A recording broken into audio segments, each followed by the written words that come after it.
Welcome to the Bullcaster Podcast, episode 35. Our guest today is a big one. We've got the Tom Kutscher on the show. We are super excited to have him on here, actually leading into ProKart weekend here, the doubleheader at Cal Speed.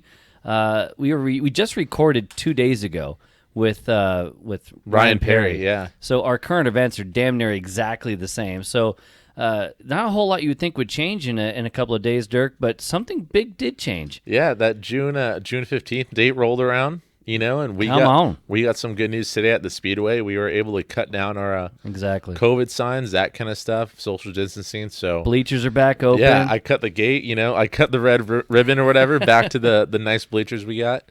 So it was pretty cool, man, to do that. It was pretty nice. No, for sure. We were able to, like you said, kill all the signs, open up the bleachers. And we got our classroom back together now. Exactly, yeah. All the seats and look are around back and actually seeing smiling faces and stuff. Yeah. Shit that we haven't seen in a long time. Some shouldn't smile, but yeah, they're all we can see the teeth now. now. Would you throw the mask back on? Smile, don't smile. Don't do that. People ask me to throw the mask back on.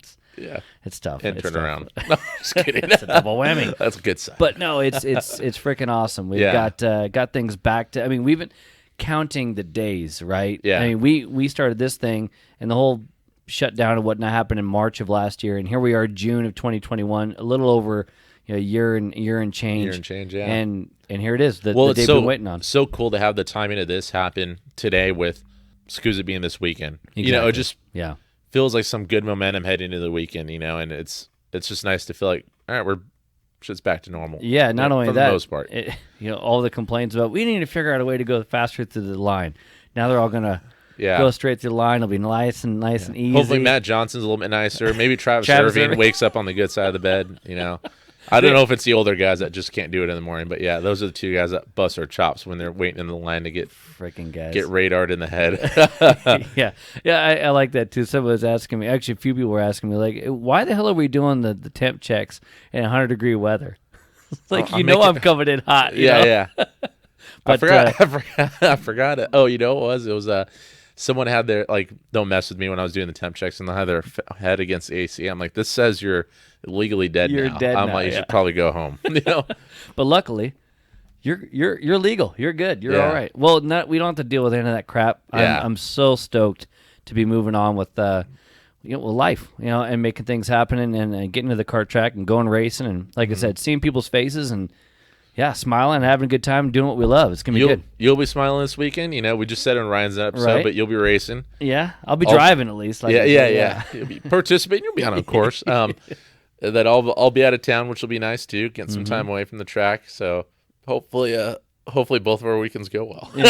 Indeed. And actually, I don't think I mentioned the date. We are recording this June 16th. We had mentioned, that whole thing happening. Yeah. It doesn't go up until August 3rd. Right. So when this goes up, we'll be on the other side of the summer shootout, and we'll be preceding the Pro Tour finale coming up here in a week or so. Rocky Moran, or Dave Allen next, Rocky Moran, Ryan Perry, Tom Kutscher. It's a solid lineup as we wind down season 2, man. Yeah, exactly. And 5 more episodes to go here for season 2. Yeah. If you guys got ideas who you want to hear about, who you guys want to talk to, let us know. We'll try to make it happen. We got 5 more to go. We got some ideas, but let us know who you guys want to talk to. And well, without further ado, let's talk to this guy. This is an awesome one. Let's get it rolling here for episode 35. Bring on Tom Kutscher.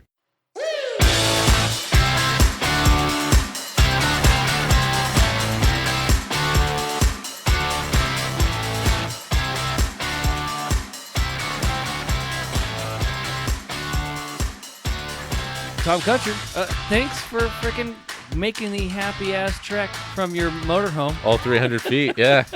Hey, I was waiting for you guys in there. I'm glad we communicated because you were sitting here drinking beer and I was sitting over there drinking beer, so I figured, what the hell? We might as well come on over. He had his studio set up in there. The guy behind the window just on air. He's like, my camera's up. Yeah, my guns are out, ready to go. We've been joking about having the No Caster podcast. That's actually the podcast he already started. It's over there in his trailer. It's a spinoff. Seriously, thanks for coming over and hanging out a little bit. I mean, this is an extra for you. You already coming here doing the ProKart deal, and I was like, hey, you're already going to be here. You want to hang out and do? And you're like, really? Do I really have to do that? But I appreciate coming over, bud. Mike, you asked me before. I said, actually, this is the last thing I want to do is an interview. But I don't mind doing it with you guys because you don't do this shit for a living, and you're not going to talk a bunch of shit after when we're done.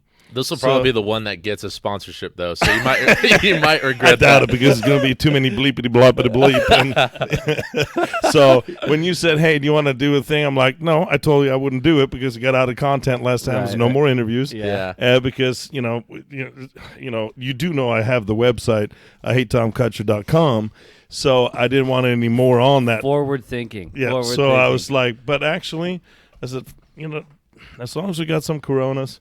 And we're going to make it fun? Hell yeah. Let's do it. Yeah. Well, that is absolutely the plan. Absolutely the plan. And I think that I don't really I always ask this question, what's your 9 to 5? What do you do every day? I think people obviously know Tom Kutscher, the owner, the runner, the guy behind SuperKarts USA. However, what do you do every day? What does that entail? Yeah. Well, it entails a lot because it's just not running races, but I like to garden, fix my hair. No, but what people don't know is I brought you a bottle of limoncello, and we did really good. I make my own wine, and I make limoncello, out of the lemons and some Everclear, and I like doing fun shit like that. That's not what I do during the day, but. My in day theory, is it's right next to the Miami corner in the warehouse, I'm sure. You're right next to the tires for the Vinco, right? No, but like a lot of other people or other people that do this for a living or part time, this I might be the first one that actually made a full time job out of this. As far as promoting. Well, no, the whole unit. If you look at the whole clock, right, or the whole, because if you do this for a living just on the promotion side, and you don't have the backup side on the other stuff, you ain't gonna make it. Right. Not on the highest level. Okay. We employ full time, closer to 10 people.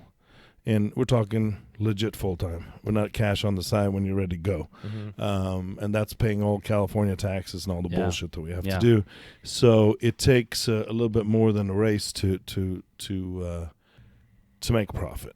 Sure. So with that said, we through the years, I kind of was the first one to go out a little bit and look at the tire deal and what can I do to get that and import that. And then down the road, I said, well, this Miami thing looks great.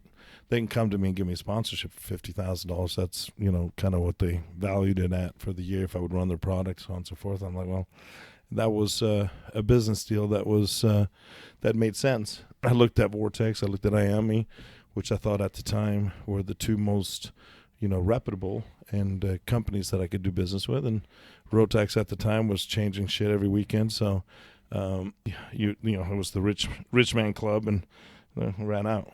Everybody ran out. So how long ago was that you did the Miami deal?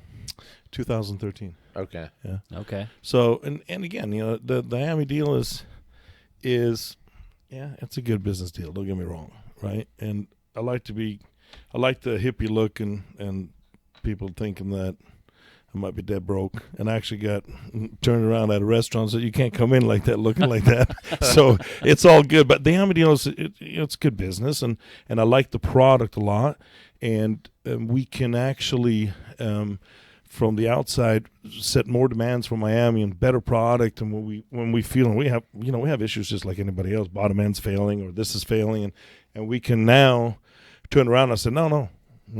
I need this. So you have a little bit more input on what happens with the product. I was going to say, tons of input because I'm the importer. Right. And we've changed a lot. If, through the years, how good the product has become, not because I'm the importer, man, it has nothing to do with it. But it has to do with that they listen to me and they listen to Eric Jones, that takes care of the other side, and, and Lynn Haddock, and all three of us get together and say, no, we don't like this. Right. Then they go, okay, we'll change it. Mm-hmm. A bigger bearing, this, that, whatever it might be. Sure. But I feel the product's become extremely strong. And I came out a couple of years ago with this KA, and I asked people to run it, and they're like, what the hell is this? And well, there you go. Can't even have them. I ordered 400. I got 25. Yeah. Right. We have back orders actually over 100 right now. Okay. Yeah. But great problem. But it's brought the whole karting thing I think back to it where it needs to be. You know, a lot of people think I like this big shit and all these semis and stuff. I don't. You know, I remember a couple of years ago, a guy showed up at Indiana with a shifter in the back of his Suburban, won it, and drove away. And I thought that was cool as hell because I gave him $10,000 and he drove away. And I like that stuff too. Well, it definitely came out a lot too with the air-cooled stuff having more momentum last few years. Yeah. I mean, whether it's people racing or not, here on open practice days, there's a lot more back of the pickup now than there used to be for sure. That's great.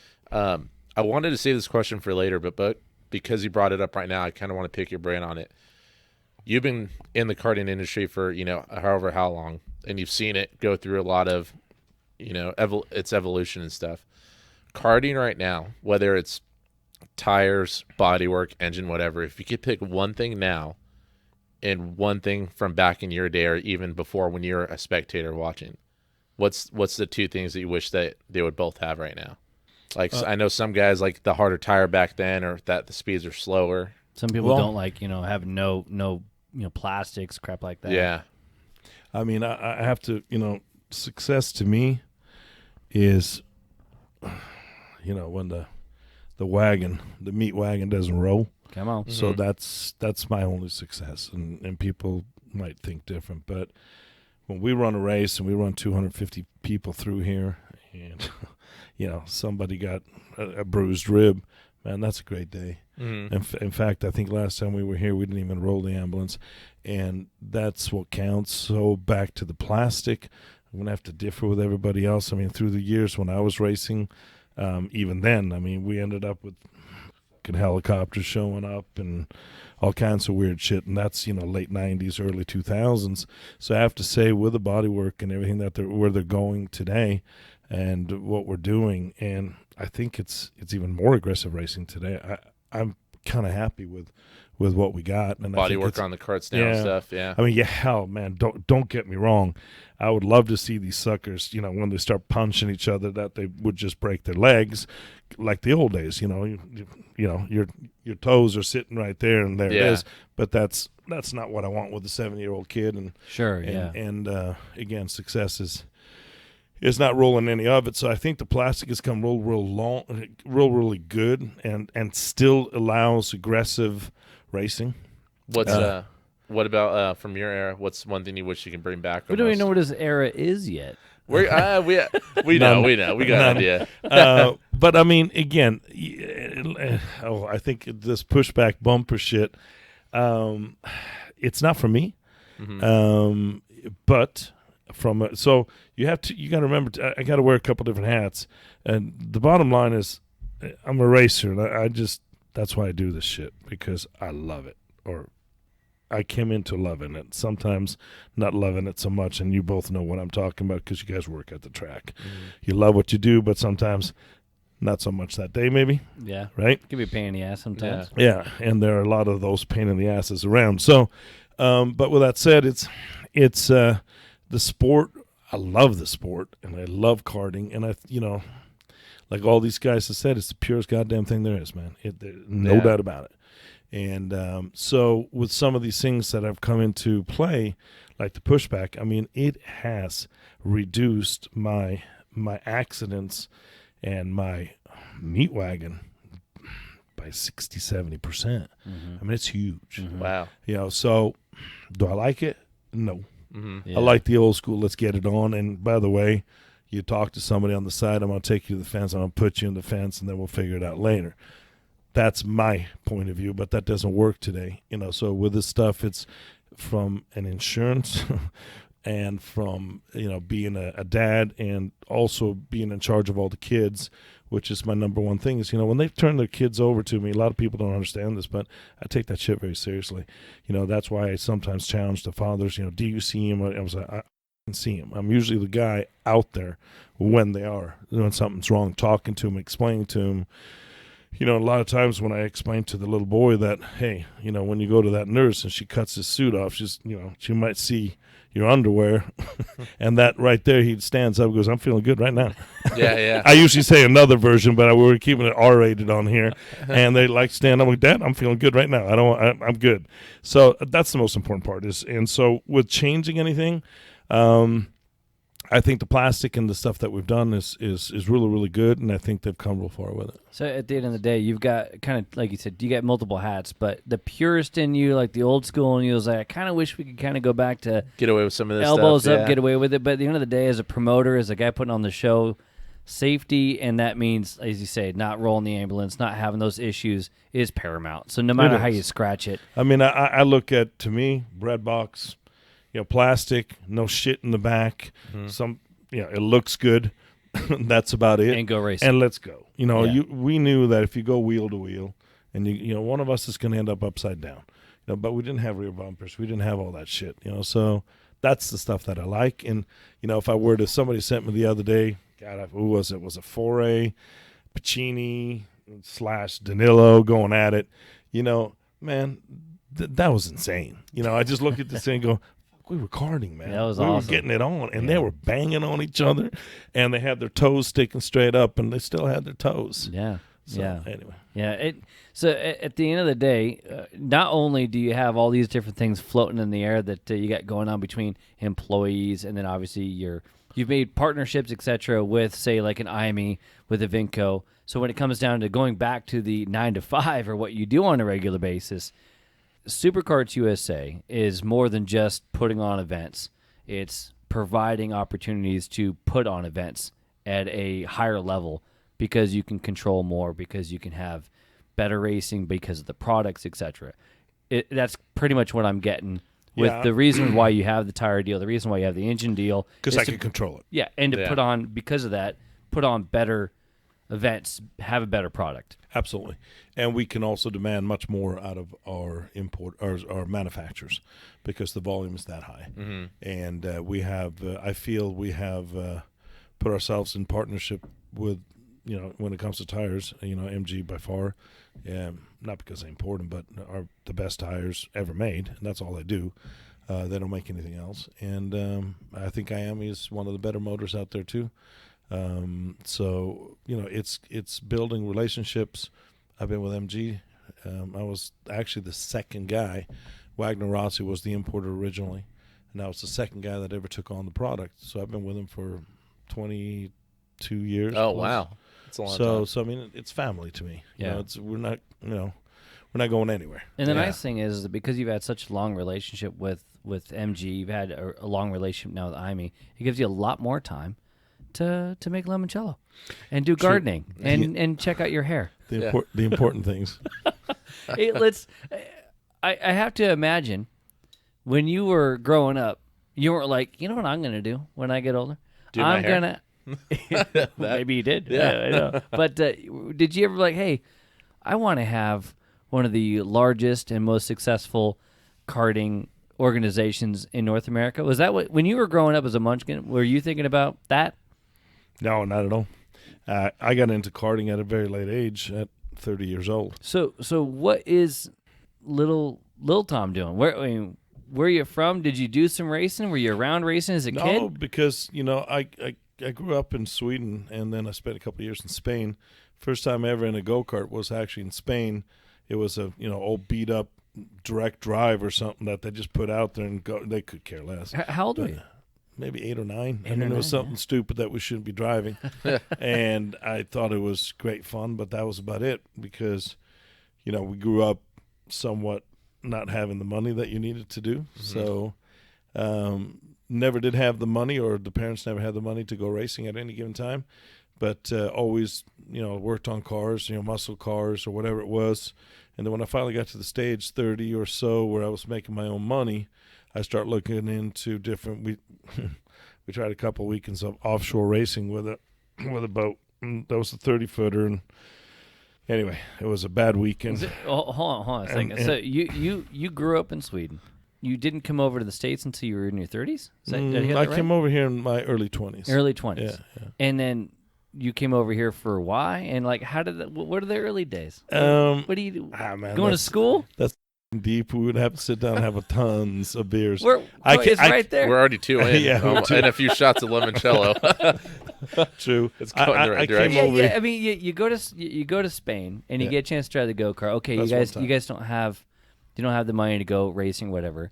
But I mean, We picked oranges for a living, and that's how we survived. Okay. Oh wow. So okay. we lived off of the other side, not, and it's just it gets a little deep. But I mean, my father loaded up, came from a pretty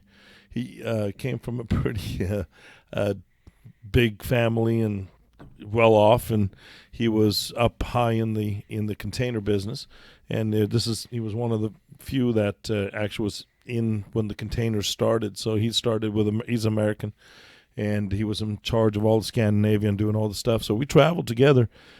Can you imagine, 5 years old, suit and tie, and taking me everywhere and into his business meetings with my brother? And he is a super cool dude, and brought me into the business world. So we grew up that way in a very big house in Sweden standard.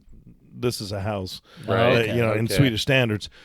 So we grew up that way, and then one day he just loaded everybody up in a van, Volkswagen van, 7 of us, and said, "We're going to Spain." And then we went from, I hate to say riches to rags, but we went from having maybe a live-in or two to living in an old house out in the middle of nowhere. Wow. Picking oranges for a living and living off of the land. Do you know why he decided to move to Spain, or? I think he just got tired of paying 70% taxes. Oh, gotcha. I'm going to be honest here. Right. But I don't know. He just got burned out on the corporate world. Because, like you said, man, it was pretty good living. And then it was great Spain, living. Right? Yeah, it was great living, I thought. And I was like, and then suddenly you weren't working. we're laying in these little things and all his stuff that he had. He put in a Volkswagen van. And Tom's over here like, house meeting, y'all. I went from suit and tie over here. What the hell? We drove to Spain, and we lived off the earth. I mean, that's what they did back then in the hippie days, Okay. So it's just like, we planted all our own food, and we rented the rights for grapefruits and for oranges and shit like that, and we picked it, and even had a goddamn donkey that would take the goddamn shit. Anyway, so so that's what we did, and we did that for many, many years, and then one day, it's in Spain the rules are, if you can reach to the bar, you're okay. So with that said. My parents wanted me and my older brother just to get out because we're hitting the discos and the bars at 14 and 15. It might not be so healthy. So, so that's he ended up in America at an exchange program. I ended up in Sweden, back in Sweden. And then after that, for school, yeah. And then after a couple years of college, junior college, then I got a chance to I just said, I'm just going to go to America. I had truly not even $100 on me. And wow. I had a one-way trip. I was allowed to buy a one-way trip because I had American citizenship from my father. Otherwise, you're not allowed to buy it. Oh, and then I got here. And where'd you go? Yeah. Oh, fuck, we're getting deep here. Was it the ferry ride in past the Statue of Liberty? No, shit. Ferry ride. You gotta get on a that was the boat ride, yeah. No, it wasn't that. No, but the bad part is, of course, I came on a plane on that one. But so I get to like way back in the day, man. Yeah. I get to California, and my dad owes me a little bit of money, so I'm going to go see my brother in Michigan. He doesn't have the money, so I had to take a goddamn Greyhound, and that was something different. I took the Greyhound in the wintertime across the country into Michigan. Wow. And it was different. But anyway, that's how I got here, and then pretty much joined this. It's a sales crew, and you've probably seen them knocking on your door, and you can eat. You cleans everything, and you can even eat it. And anyway, so I learned English traveling with this. How old were you when you came up? 20, 19, right 20 there. or something like that. So I joined this crew to. That's all I had. I didn't know shit. Yeah. So I needed to learn the language first, and so we covered from Key West to Maine, Minnesota to Texas, and we sold this cleaner, and there'd be 40 of us, young group traveling together. Sounds like a cult. It wasn't a cult. It was just a lot of fun. It was more of It passing on the good word. It was just having a good. I don't even know what state I was in at a certain period of time. But anyway, that's how it started, and that's after about 5 years of selling cleaner on the road and learning the language and making pretty decent money, learning how to sell and stuff like that. That's how I ended back in California. when you're traveling, and when you came to the States in general, were you watching racing, or was it even on your radar at all? It wasn't on the radar because, I mean, let's be honest. When you don't have any money, nothing's on your radar. Yeah, right. Your radar is more like make the money. Well, I mean, somebody asked me one day not long ago, define success. I said, okay, it's going to be a whole different answer. Right. Success to me is when I don't have to put the stuff back on the shelf at the grocery store. So that's, if that explains a little bit. Yeah, for sure. That makes sense. So the racing came later when I got into the business of, if I don't know if you ever walk into Home Depots and Costco's, but you see all the racks and all the stuff that went up. I started doing that for a living and got, Trader Joe's is one of my accounts. Here in California. California, yeah. So you, to kind of maybe segue or kind of right. maybe shit can that thing and move over. Sorry, go. So you did for about 5 years doing the selling and the cleaning. Yeah, and then you piss on this. I want to go to California, or did that bring you? No, to California? It brought me to California because my parents had now moved here. Ah, okay. And then I was a tow truck driver for a while. I was security guard for a while. Just like but you had a home base, if you will, begrudgingly. No, opposite. Not a home base. Okay. It's again going back to sticking the shit back on the shelf. Yeah. My mother was a nurse, and she lived in a facility for elderly, and she rented a room, and actually 4 of us stayed in the 10 by 12. Oh wow. 5 of us. So it's not that extravagant. Right. Sure. So it's all about hustle. It's all about. So we came here with absolutely shit, nothing. Yeah. And you've been doing your own thing for about what you eat, 5-ish years at that point, right? And you roll over to California. Yeah, roll over here, and then slowly start. Got into some sales jobs and sold actually waterbeds for a big company, and then after that sold alarm systems for 4 or 5 years. Did very well for a very large company, and then ended up doing the last job I had before karting was designing big warehouses here in California. They come to you and say, hey, I got to move out here. It's going to cost me $400 million to move this facility of 800,000 square feet. What can we do? So we built a lot of rack mezzanines and stuff like that. How did you get involved in that last job? Through the guy I think that I worked with before, and man, I dug it. It was really cool.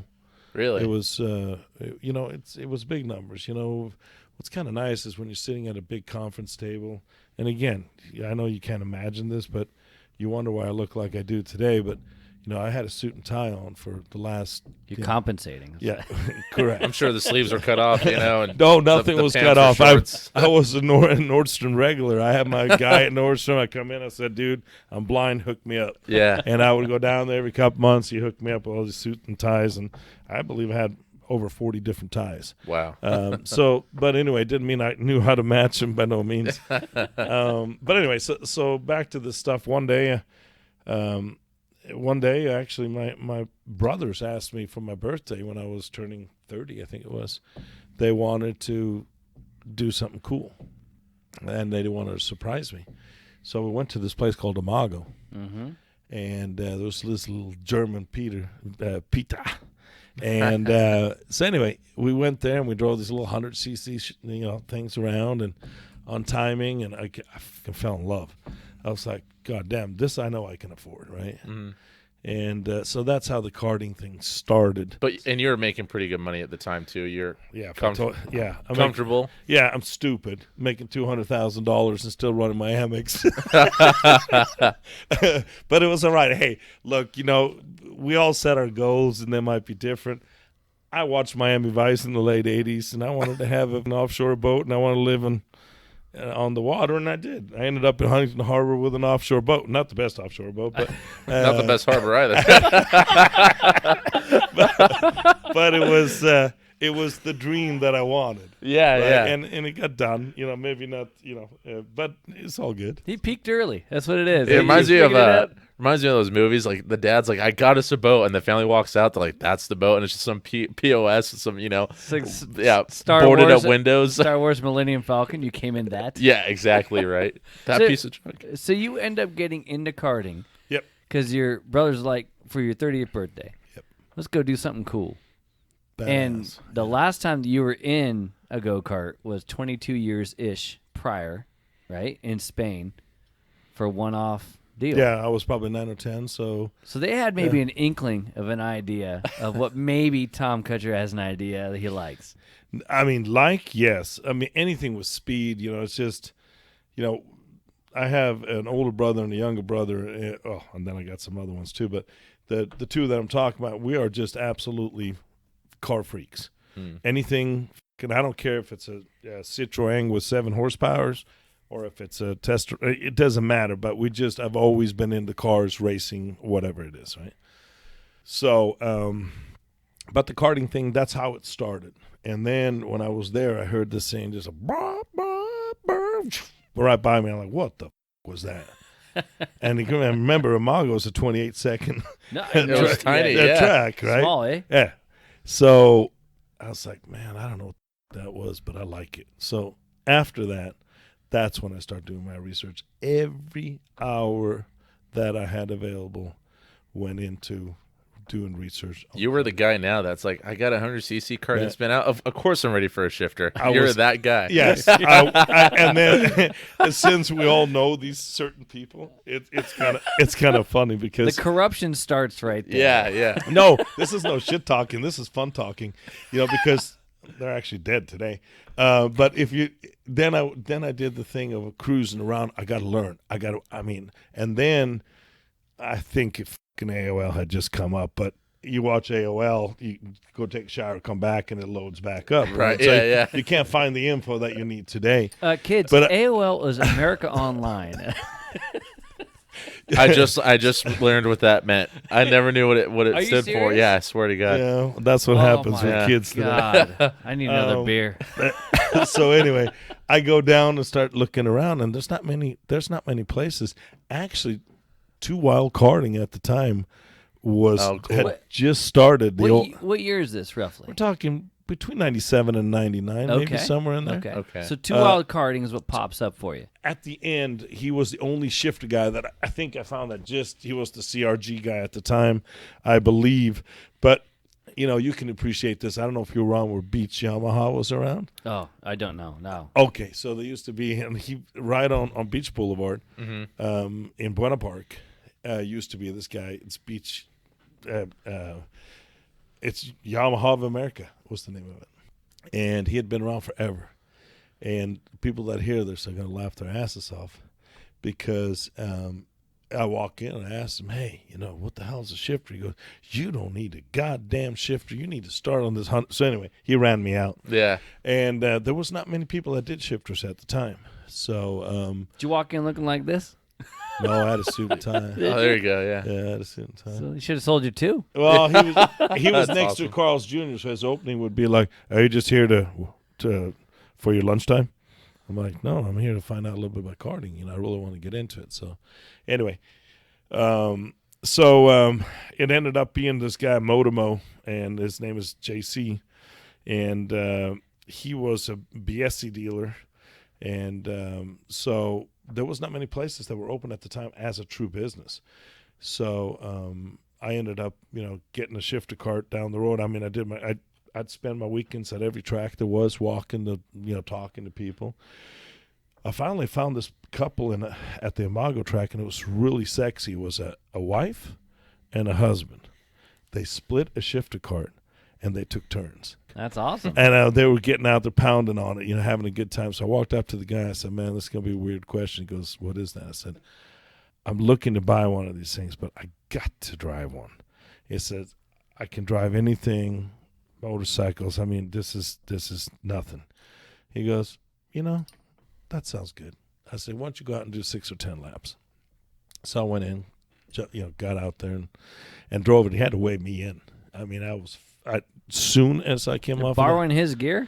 No, I had my own helmet. I don't know what gear I had at the time. I don't even think I had any gear.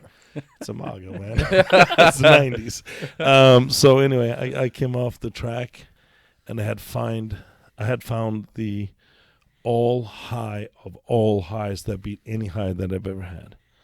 And, man, I called my brother. I said, I'm buying me a shifter. So you did they did the Gateway program. They hook you up with this opportunity in 100cc. Yeah, I like that. And literally, it's all their fault.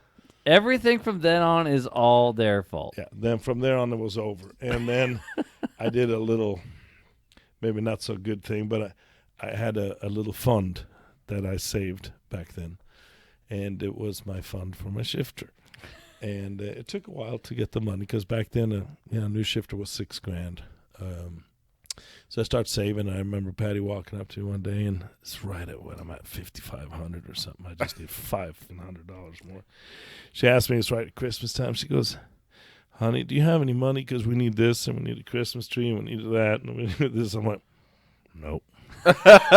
And goddamn Wells Fargo had up the computer and had sent her an envelope of my little stash of savings account. And she goes, what the hell is this? Boom. And there almost went my shifter cart. But you were like, see, I don't have, exactly. money. Yeah. Hey, I might as well have gone to a club. Yeah, this is for She both talked of us. to me for months. Man. That was the one that really. So you're about 30 or so. Yes. Carry the one. So I've just had my kids. So it might be about me somewhere in 90. It might be 2000. Yeah, 20 years ago or something like that. So or 22 or something like that. But anyway, so long story short, got the shifter.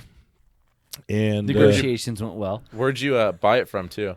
I bought it from it was called Modimo at the time, and he was located in Huntington Beach. He was an old Honda guy, and he did shifters only. And actually, if you open the first Shifter Cart Illustrated ever, that's in there. You know, that's nice. It's one we were some of the first shifter cart guys around at the time. Yeah, because I mean, I remember when I was a kid at Pat's Acres, shifters were just barely starting to kick around. Not when I was running, but just after. So I ran in '94, but then my brother kept running for a couple of years. But then Pro Moto Tour came through there in about '98. I think it was. Okay. And so it was like that's start right where it starts rolling. I don't know anything about SoCal, but in Canby, Oregon, that's about that time. Is it about the same for you guys down here as well? Yeah. We were a little bit stronger down here. Yeah. I think that was the last time we went to the Pro Tour went to Canby, Oregon. Probably. But I do not a big track. I do remember guys like Phil Carlson, little not Scott Speed, but the other guy, Alex Speed. These guys. Jason LaPointe was up there. He's big time. These guys could not even lift their trophy when they were done. Right. That was the place, man. That place, I went up there second in points, and I absolutely sucked. I actually threw my back out so bad I couldn't. Somebody gave me a pill, and I don't remember driving the damn track after. All right, well, let's hold on. We're doing 98 Pro Moto 2. You're saying you're up there. Yeah, I'm racing it. So you grabbed a freaking gear, I mean, no pun intended, in this friggin' karting game. I did. You picked one up, and I did. Where are the races? I'm going. Well, and what happened, I told somebody at home that I would never race. I just need to go once a month. You know the deal. I was like... Yeah. I just need a little trying bit. To scratch the I itch. just need a little bit. So I don't know what happened, and then I went to Streets one time, and I met Little Speed, and this is back before Rainey and Mike, and they had just kind of got together in the 97, 98, and they were racing, and they were cleaning the clocks of Darren Elliott's and LaPointe's and Rowan and all these guys back then, and I was like, wow, this is interesting. So I actually, as an old guy, I wasn't old enough to join because you had to be 35 at the time or something like that for the G1. G1, yeah. So we started I was part of starting the whole G1 thing because I just wanted to go race and see what the hell it was. But so that is, we can finish off a little later how I ended up with the SKUSA stuff. But that was the introduction to SuperKarts USA that I had in the late 90s. When did SKUSA start? Was it 96 or 7? No, I think SKUSA started in 94. Was it that early? Oh, wow. So, they've been around for a long time. Wow. So when you get, all right, so you go up there and you're doing that kind of deal. When did you get that shifter cart and where did you go racing? Was it Imago? I mean, where did you get it? And I actually, being that I've been to Imago, at the time, we didn't have a lot of tracks. We had Imago, we had Adams, in mid-90s. Yeah, I think that was about it. Yeah. I think Buttonwillow didn't come out to like No, early 2000s. Early 2000s. Yeah. You had to go NorCal, right? Willow, I think, was around at the time. Yeah. We had Willow. So I think we had 3 tracks. I liked Imago because there was a bull ring, and you kind of had to remove somebody to pass them. But you went around all of them. Yeah. And then when you started racing, obviously you loved the kick of it, the high, everything that it gave you. Points, championships, were you already driven by the whole competitive part of it? My whole thing back then was not to get lapped, I believe. Champion. I mean, it was so. I wish that you were going to bring this up, but I mean, if people saw how I started, with this stuff, I had a SS Impala, and it was badass lowered, and then I had a welded little trailer where I could put my 2 things right behind it, right, and I went racing, and that's what I did for a long time. I like that. You're like trying to get lapped, and all I could think about is the NFL coach. Playoffs. Playoffs. No, and that was the thing. I thought it was so cool. But then it all came down to seat time, and then it's just like, damn, all right, I get this shit. Then it was like, before you knew it, it was, then I got into the whole karting extreme and all that stuff. That's a whole different thing. But then it was, a couple times a week, going out to the track, living at the track, and that was a blessing. Sure. Was your job different at the time, or were you still doing what you did? No, I was still doing what I did, but when I started extreme karting, the reason I started a karting company was because I spent most of the time standing outside of another karting company that would never open, and I wanted to buy. I had money, so I want a suit. I wanted this. Tell me this goes faster, and I'll take 6 of them. Yeah. And there was a whole slew of us, construction guys and some other guys that were wild. They're like, Tom, just tell us what to buy, we'll buy it. But the guy never showed up. So you're doing the karting deal. You want to do more of the karting deal. You're working as doing the shelves with the rack and stuff. Yeah. But your hobby is starting to take over the rest of regular life a little bit. It is, and out of the blue, we're standing out there, about 6 of us, and these guys got bucks, and they're like, Tom, start a karting, start a shop, and we'll buy it from you. I don't want a shop. Why don't you guys start a shop, and I'll buy it from you? Yeah. Anyway, the one guy had 13 bankruptcies, so he was not the best partner, and so I opened a 800 square foot place in Anaheim. And it grew into 5,000 square foot. This is extreme karting? Yeah. What year is that? 2000 maybe. Oh, okay. By 2003, we were Shifter Kart Illustrated, #1 team. Wow. Guys like Ron White, Joe White, Alan Schutel, Jason Bowles. What's the guy from Vegas? Super cool dude. We had all the dudes. All right. So you get finagled into open up a kart shop. Yeah, we become CRG Factory, so now we're the Factory CRG team for CRG, right? And this is mainly so you don't have to source any of the stuff for your own racing. You can go racing it as you want. You can do your own thing, and it sounds like that might turn into you driving less. That was stupid. It was stupid because that's really what happens. You think you're going to drive more. That's why I started SKUSA and everything else. I actually, for the first Supernats, when I owned it, I was trying to drive at the same time while finding out somebody's got the wrong tires. And so finally, that was the day I walked away, right? I said, okay, we're done. But anyway, so, going from a driver into a shop taught me a lot about the product and everything else. I mean, we had, at any given time, we had 4 or 5 mechanics assembling chassis. At the time, we sold CRGs and would sell anyway up to about 100 chassis a year. Yeah, well, okay, hold on. You're going to like the heyday and kicking ass, but you were just a guy trying to go racing. How do you go from? Before I even do that, how'd you do as a driver? It sounds like the amount of driving you do continues to go downhill from this point. So how'd you do as a driver? You were second in points going to Pat Sager's, and that went swimmingly. Yeah, that didn't do good.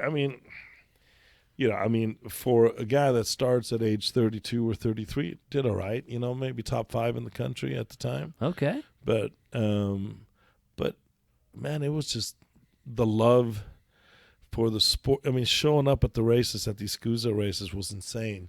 You know, guys from all over the world or all over the country getting together and racing and hardcore racing. It was just like, wow, man, this is the shit. Did you feel in over your head at any time, or were you like, you just were excited? For sure, was I over my head. I didn't know what I was doing. But you know something, baptized by fire. I was in their way in the beginning, and at the end, not at all. I'm in the game. But I'm glad I did it that way. I mean, I had no clue what I was doing, but I loved it. And, you know, 1 weekend back then at the Pro Tour was like spending 1 year at the track because you learn so much shit. And I mean, we're building chassis and we're throwing 5 different axles in. You know the deal, up or down, cast or cam. I mean, trying everything. Holy son of a bitch. Wow, this is great. You know, we always joke about, he's got horsepower. Yeah, he got 210s on horsepower. But, man, I've seen 2 to 3 seconds we all have on a good chassis. I mean, 1 weekend I had Lorenzo Mandarino and his father tuning on my chassis and my motor. Man, all you had to do was hit drive. And you're on the railroad easy track. Yeah. 1 weekend I had Mike Speed because I was in the championship, and he said, hey, I'm here to tune on your shit. And I'm like, holy mother. So those two, I mean, it was just like you could not, if you didn't win, you drove off the track. I mean, it was so easy. Wow. It just, everything was just like, this is what it's supposed to be. You know, I mean, it was great. So that's awesome. So you end up having some pretty decent success. You're in the conversation. Maybe grabbed a little bit of hardware as a driver, and then your not so good friends, they get you to open up a shop, which turns into, sounds like, as you say, one of the best shops, period.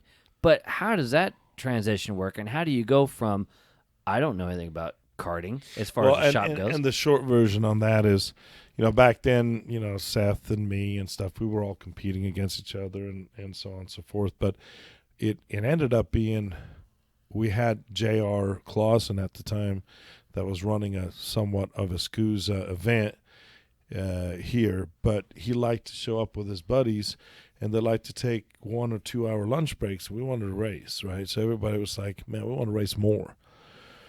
So I called him up. We had, I think I counted one time, we had like 22 used shifters in the shop, and nobody was buying them, and so we needed more racing at the time. So I called Seth, and I called all my competitors Nash, at the time, TNR, TNS, whatever the hell it was at the time, Giebler, whatever they were named at the time. And I said, hey, you know, I'm not doing this as extreme. If I do this, I will walk away from extreme if I gets going. But I'd like to get more racing on, like, hell yeah. And then Moran came around. So this is you transferring from extreme to promotions. Yes. Got it. So I would, you know, because if we go to the track, we would have 15, 20 guys under extreme, and it was big. But I wanted more places to run, and so that's how I got into this. So I started something called ProKart Challenge, and that's how ProKart came along. So ProKart came along as its own thing. Absolutely. It was not part of SKUSA at all. It has nothing. Oh, wow. I did not know that. That's crazy. It has nothing to do with it. Oh, wow. So you're doing the extreme thing as a shop, and you've got extra chassis, extra people who want to go racing, etc. And to facilitate that, you're going to do as a separate entity, but you still have the shop. I do for a shorter period of time. Yeah. Gotcha. So you still have the shop, and you're still trying to drive a little bit, as much as you. That's about done by that. Yeah. Because you don't have SKUSA yet, right? No. No. SKUSA came along the next year. Uh-huh. This guy Joe Janowski calls me up and said, "Hey, you know, I can't even give away $100 bills, and they still hate me." I said, "Hey, yeah, okay, cool. Now I understand." He says, "Man, you know, would you buy a SKUSA?" And I assume he's calling you up because ProKart Challenge is okay. It's doing really well. Okay. Yeah. Okay. So did you just have shifters at ProKart, or? That's a good question. Yeah. We actually started as an adult series only. Oh, neat. ProKart Challenge. Wow. Adult only. So I'm assuming senior and masters. You don't got to watch your language. That's the nice part. Yeah. No, you don't. And that's where that started. And we it was carried on adults through. only, and you didn't have to. You know, anyway, it was. And It was cool. So ProKart Challenge lives on its own, is its own for a year, it Correct. sounds like. So, and we're pulling 150 to 200 people right off the bat. Get out of here. Our first race at Rocky Moran, I come around, and I'm like, who are all these people? I pull in 6 in the morning, and we pull 189 people at our second race. Get out. Dude, 2 classes? No, we had shifter classes. We would have a masters, 2 different masters, and that were 30 deep, right? And then we would have a Pro 1 and a Pro 2, so 4 shifters and a master's tag and a senior tag. So that Pro, it was initially supposed to be shifter only. Yeah, well, that is SuperKarts USA is shifters only. Yes, it is. Yes, it is. Because it was, okay. But you did ProKart as shifters, and then you get, like, pressured into, like, you guys got to have tag. Like, tag guys want to do it, too. Yeah. Yeah, to me, it just, because correct me if I'm wrong, you're a shifter guy. That's your shit. Yeah, it is my shit. But there's not too many of them left. Yeah. I mean, the other shit hurts my head, especially the 100cc shit. Like, fuck, I need some Aleve. I got some of the back over here. And then the Briggs shit, I hate to tell you, really hurts my head. But it's good. Don't pulling after our heartstrings with that one. No, I know. But I followed up with a but. Yeah. It's just, what's good for the industry and what you like are 2 totally different things. For sure. Yeah, well, you said that at the very beginning about, K100. But the plastic and it's, we have 2 different. You're trying to run a business, right? At the end of the day. Correct. Yeah. I mean, it's would I race Briggs? Probably not. We'd need about 3 Briggs on the back of that big day. So you're doing the ProKart Challenge thing, and it's real. I mean, that is crazy. Those kind of numbers there with just a handful of classes. That's why he called up to say, and hey, for sure, right? He said, "There's one guy that can pull this shit off, and that's you." He said, "I want to sell it to you." I said, and back then there was a company called Enron. Enron, yeah. My neck of the woods, I think. Actually. And I go, why would I buy Enron? Is what a bankrupt, upside down piece of shit company. But my heart, being that I had raced the pro tours and stuff, was there, and I'm like, man, if I can take this stuff and sell it the way I felt when I raced, it's a winner. Yeah. And I didn't want it to close down. I wanted to push it forward. So that's how I ended up at SKUSA. So aside from your general wordsmithery and nice negotiations, you end up becoming the new SuperKarts USA owner. And what year is that? 2006. 2006. So since 2006, you've been at the helm of that deal, and it sounds like the extreme thing, the kart shop went by the wayside during the ProKart initial what season. ended up happening, one guy, I was giving him actually private lessons. We're driving to the track, and he's like, I really want to buy Extreme. I'm like, why would you want to do that? And I'm giving him the numbers, what you're making, and he goes, no, I can change it. I said, well, I said that too when I got into the game. I said, I did not change it. He says, no, I can. I said, I'll tell you what. I said, we'll walk through the store. I said, give me 10 cents on. Were you interested in selling? Like, had you had it up on the dock? You seem kind of indifferent talking about it. Was it interest in selling it? What do you mean? Or interested? Did you have any desire to sell Extreme in the first place? Yeah. I was tired of losing money. So you didn't necessarily have a for sale sign outside. No, there was no for sale sign. But somebody walks up, you're like, oh, come on, baby. But the problem is you can't race and own a store. Yeah. I mean, I call it the $500,000 club. That's what I lost. You were a sponsored driver. You were a sponsored driver. Yeah, so was me and everybody else. Yeah. So we lost $500,000 on that deal. But then I walked in, I said, I just wanted it quick. I wanted it to be done on a weekend. So I said, I'll tell you what, we're going to walk through here and you're going to give me 10 cents on the dollar. So if it's $1 piece, you give me 10 cents. I ended up stealing a lot for myself, but he got a smoking deal. I mean, he's smoking deal. He bought the whole place stocked with everything for, I don't know, 30, 40 grand, 50 grand, whatever it was at the time. Man. But he didn't have the business sense, and he was not a karting guy. Gotcha. But he was an accountant. But accountants can't, that doesn't. There's some happy medium. I better watch out what I say here between these people that we have out here. I wish some of them were a little bit more or a lot more business-oriented and understood how plus and minus and red and yellow and blue functions.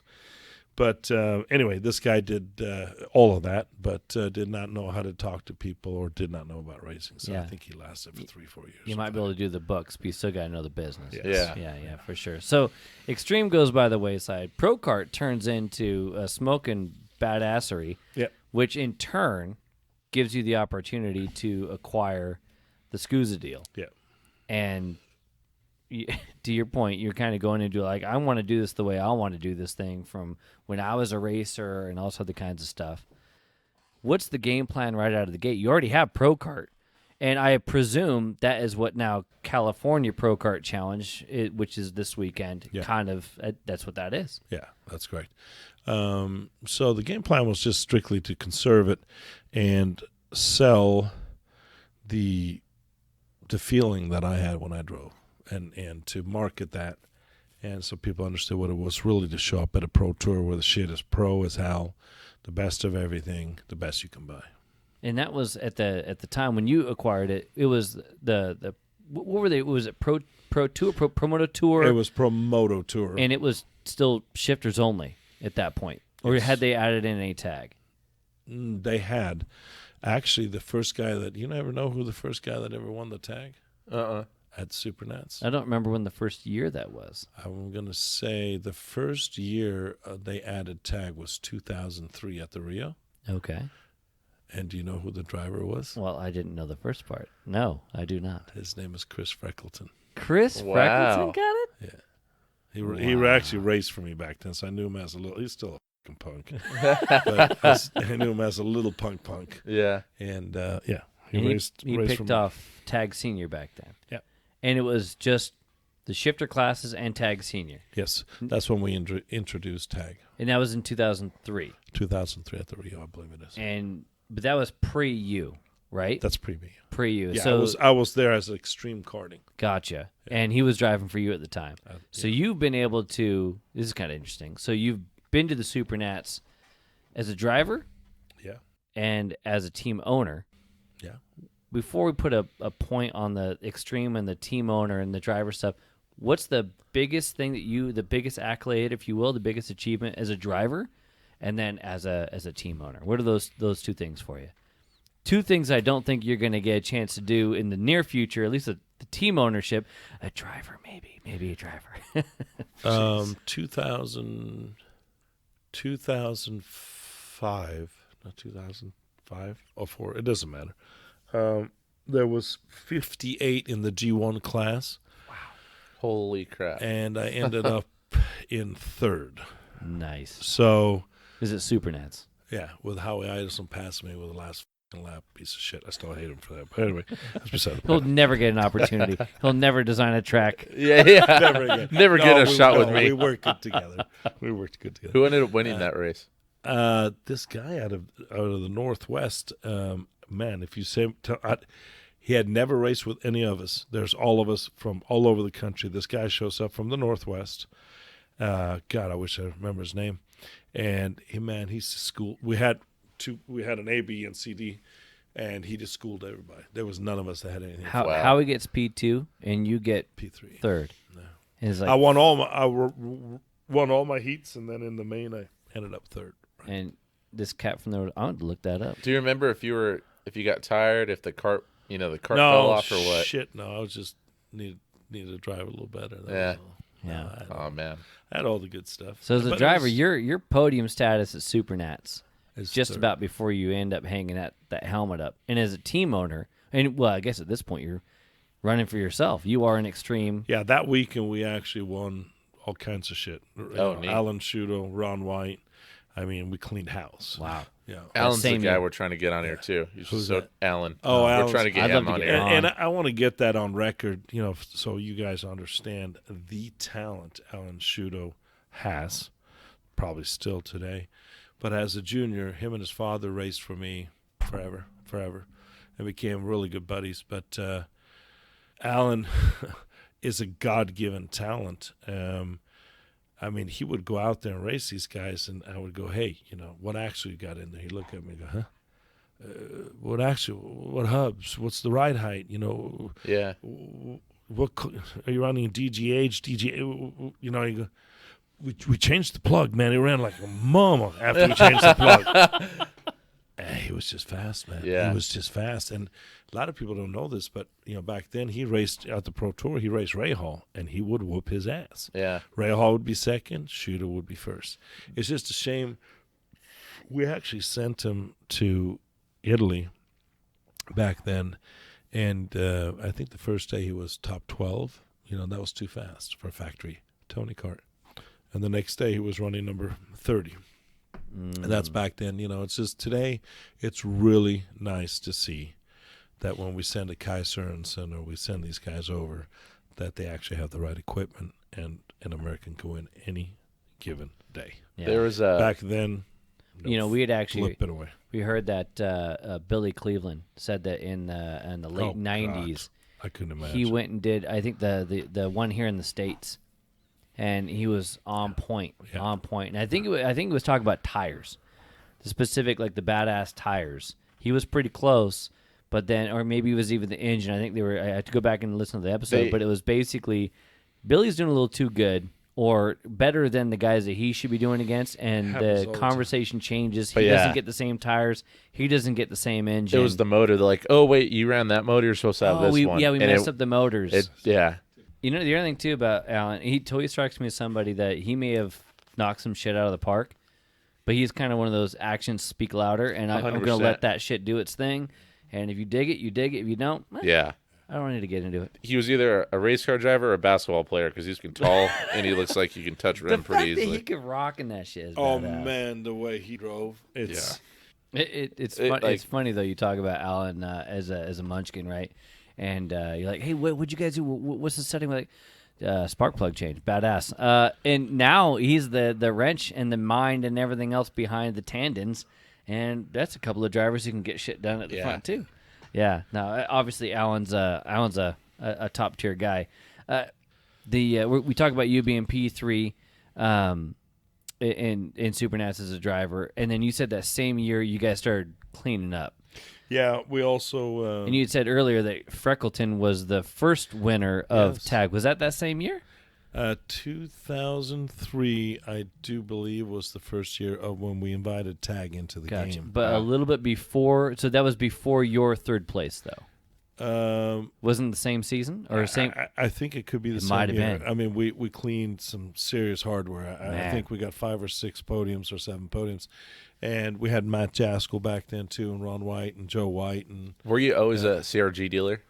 I was always a very, very CRG. Gotcha. And then it ended up into GP. Actually, I was part of behind the scenes bringing in the GP with the speeds and Scott Jeffries back in the days. And he wanted me to be a part owner, but I said, man, I don't want to be a chassis dude. I don't. And I just want to buy them from you. So I just bought them from Scott Jeffries at the time. And then Rob Soros was the GP guy after that. He bought KLS, it was called back then. And anyway, so after that, I was pretty much done with the karting, the chassis stuff. Yeah, so you guys rock and roll as a team, make things happen, and then you make the switch to not being a team owner anymore. Correct. And going full on promotions. Correct. Because you're making so much money as a team owner and a kart shop, just loads and loads of money. Into obviously what is going to be loads and loads of money as a promoter. That's the question. What am I going to do with my money? Well, I mean, it sounds like we're following the heart a lot here. And okay, maybe you got rid of the shop business wise, but it sounds like were you thinking, oh, this is going to be game on to the bank with the promotions? Nah, really, truly, what happened is I had another job designing. Trader Joe's was one of my biggest customer. At the time, and that's all still going on in the background. It's still going on in the back. Okay, yeah, it's funding the whole fucking. Gotcha. I was about to say you gotta make money. So I'm working a couple hours a month, funding, making. I don't know what's wrong with racers are stupid. And that's where we're done. We're done right there. Right. Finn, me being one of them. I'd put in a couple hours every month, and I would pull some paychecks because. from Trader Joe's because I was the one that designed all their big warehouses as they were growing into what you're they are putting today. food on the table from the 9 to 5, if you will, from the actual Trader Joe's, Yes. that deal. Yes. This other thing is not. It's just draining me, but it's still the drug and it's still the racer. Yeah. Yeah. So you're playing the heartstrings right there. Yeah. And that was, as soon as I stopped that and went into something different, it took many, many years until I went from red to blue, but it can be done. So you ended up doing the SKUSA deal. Yeah. You acquire SuperKarts USA, and I remember because I started racing SKUSA Cascade region in like 2006, 2007. Yep. Is that right when you picked it off? Yeah. Right about the same time? Yeah. So you guys were already... Cascade we wanted to get rid of. That was the first order of business. It didn't last very long. Well, that was the Agers. But there was expansion. Like there was at the time, you got to remember if you go back, and I don't know how far we want to go back into the world, but you know all these guys, from the Agers to the Saludes. In fact, I talked to Salud the other day, and he just called me out of the blue. And but it's funny, we've kept that contact. Do we write Christmas cards to each other? No, but we just out of the blue, he'll give me a piss call. Hey, what the fuck's up? Yeah, we're in the industry. Yeah, yeah. So I mean, we're in the family. So just so you know, these guys all come from SKUSA. Chris Agert was a regional manager. Paul Salud was a regional manager. So their whole introduction to all this, SKUSA stuff and all this racing stuff was through SKUSA. Same thing with the Florida Winter Tour. The Florida Winter Tour, Mr. Wright was another regional manager. So these guys, when we ran the pro moto tours, Salud, Chris Agert, gotcha, Stan Bernowski, which is out here, Mr. Wright out of Florida, they were all just regional managers. So those guys are all doing the regional manager deal. Yes. At the same time you're doing the extreme stuff, and as you start plugging in. Are they still regional guys as you plug in as the owner? Yes, they're still guys that I see at the Pro Tour and at the Supernats. And just about right there at the end, Mr. Salud hooks a deal with Ray Hall. And they're going to do their deal. They're going to do their deal. And, in this business, there's an average lifespan of 7 years in the promoting business. So, we were joking about that, me and Salud the other day. He goes, "You still in it?" I said, "Yeah, can you believe it? I need a cart," because he always says I do what he does. He says, "I'm so surprised you don't have a kart track yet." I said, "Well," so anyway, so that is the average lifespan of a promoter, from stars to this, to that, to that. I mean, if you look through the years, what we've had come through, I can sit here and then you'll go, "Holy shit!" I forgot. And not the organization, the people running it. People running it. Yeah, there's not a lot of things. I want to say USPKS is approaching that number, right? I believe. Yeah, USPKS is probably approaching. They're right in there. Yeah, the 7 year. Yeah, they're doing that. But with racing, as you see, the deal. I mean, you're on the other side. Is people come, people go. Yeah. It's just like Mazda Miata used to be a hot car. I don't know if it's a hot car today, but I hope you don't drive one. But I mean, you're as good as your last race. It's really what it comes down to. I mean, you've been doing it for obviously quite a few.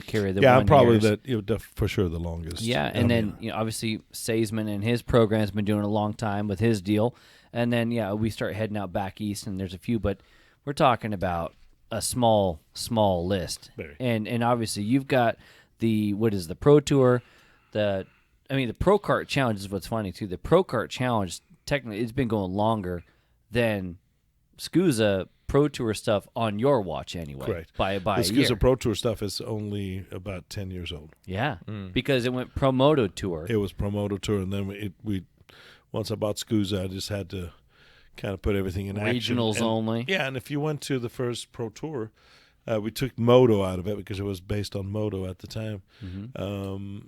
It was 70 people, the first one. It was in Wisconsin. Oh. And is that Shauna? Yeah, that's Shauna. Yeah. Wow. What a track. Oh, wow. I hear it. I would think the shifter would be unconscious. you have no clue, man.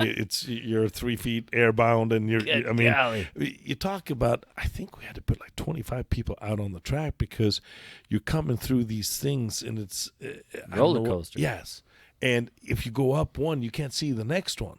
Right, so I mean, it was insane. You know what looks like that now? Would be like maybe a quote modern one? Is that Atlanta Motorsports Park? You guys see that? It's beautiful. That looks they're getting some badass. It is. But have you been over there? Have you seen I haven't been over there. I've seen it because I was looking at new facilities, but they have no place where we can park. But they have more. Wide swooping things. Now, when lots you go of swoopy like now up and Shawano down. is like right now, boom, and you don't even know. I mean, at the time we had Harvick and Allmendinger running that weekend, and man, someone to go down this.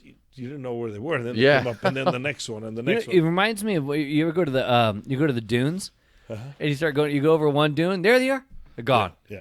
And that's what it was. Wow. That's what it was. It was just a crazy place. But anyway, we had 70 people at the time, and that's how we built the business. And today it's anywhere from 250 to 270.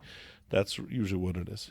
So. Yeah. And so we've been going this long with the Pro Tour, and forgive me for not knowing the number of years, etc. And 10 or so. 10? Yeah. There, carry the I'm one. not a numbers guy either. I mean, good. We're not insulting anybody. Whatever's on the weekend, that's what you worry about. Oh man! But you got ProKart Challenge, California ProKart Challenge. You got Texas ProKart Challenge is rolling now. Yeah. What's getting huge is Mexico. Right now. Mexico's the new gig. And man, it's cool as hell down there. And you want to see some tracks? I mean, you go, what? It's funny. 1 minute version here. We come out here and. Let's not talk about the asphalt, and let's seriously not talk about the smell, right? And he's definitely not talking about Cal State. How awesome it is. I go to Mexico to study these guys, right? And I have never written a list this long in my life. So, but if you look at it, you go down on grid out and grid in, you got these private, so garage on the bottom, suites on the top, right? 30, 40 of them. Beautiful. And then there's a crash. And I see all these little Mexicans running out there, running around. And what are they doing? I said, where's the fucking retrieval? Oh, we don't have one of those. So is it fans? Just people? No, random people? It's their mechanics. Mechanics running across. They hadn't got to that point. They didn't want to waste their money on a Suzuki or a Yamaha, whatever the hell it is, to pick that up. No. Or for that for a trailer. But these are the things. But man, in the VIP suites, we have a cook, we have a bar, we have all this stuff, but we don't have retrieval. Yeah. So these are the. It's like if you're here at the Auto Club Speedway, you got the paddock suites, right? What do they call them? What the hell they are? But the track itself has actually got huge cracks in it and like all kinds of jumps and whatnot. But I mean, the VIPs are comfortable though. They're watching the thing about Mexico is just it is so different. But man, I salute it. It's a great piece of business. They're so into their racing. I mean, when I go down there, it's not. I don't get MF'd and I don't get yelled at and I don't get They got banners. Well, it's because it's all in Spanish, so you can't understand. No, la verdad, soy hablo español perfecto. I'm fluent in Spanish. There Cocky you go. mother. Yeah. But no, what I was going to say is just that enthusiasm. They have the Mexican flag. They all have champagne. They have these things that pop out. I mean, it's a huge thing. And it's super fun, and they make it super fun. The emotion connection is... They're very passionate about it, and I really enjoy going down there. In fact, I'm going down there on Thursday. So every month I go down there to help out. I know that there's been a regular influx of Mexican drivers at Supernat. I wonder if we come around to Supernats here this year, if this involvement... Because the Mexico...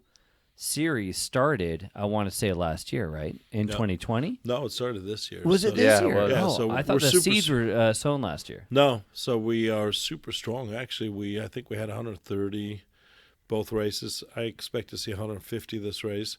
But great racing, a lot of respect, and a lot of fun to watch. Yeah. Cool. And what kind of classes are they running? Run exactly the same what we do here. Really? Nice. So you got the micro, mini tags. So you got 100cc and water cooled. No KAs. We don't X30 Junior, Senior, Masters. Okay. No water cooled no air cooled stuff yet. Okay. No. Gotcha. Yeah. And then the shifters. What it does is as you've seen, if you bring in the KA, which I was told, it kills some of the other classes. Yeah. So anytime you introduce a new motor, right? Yeah.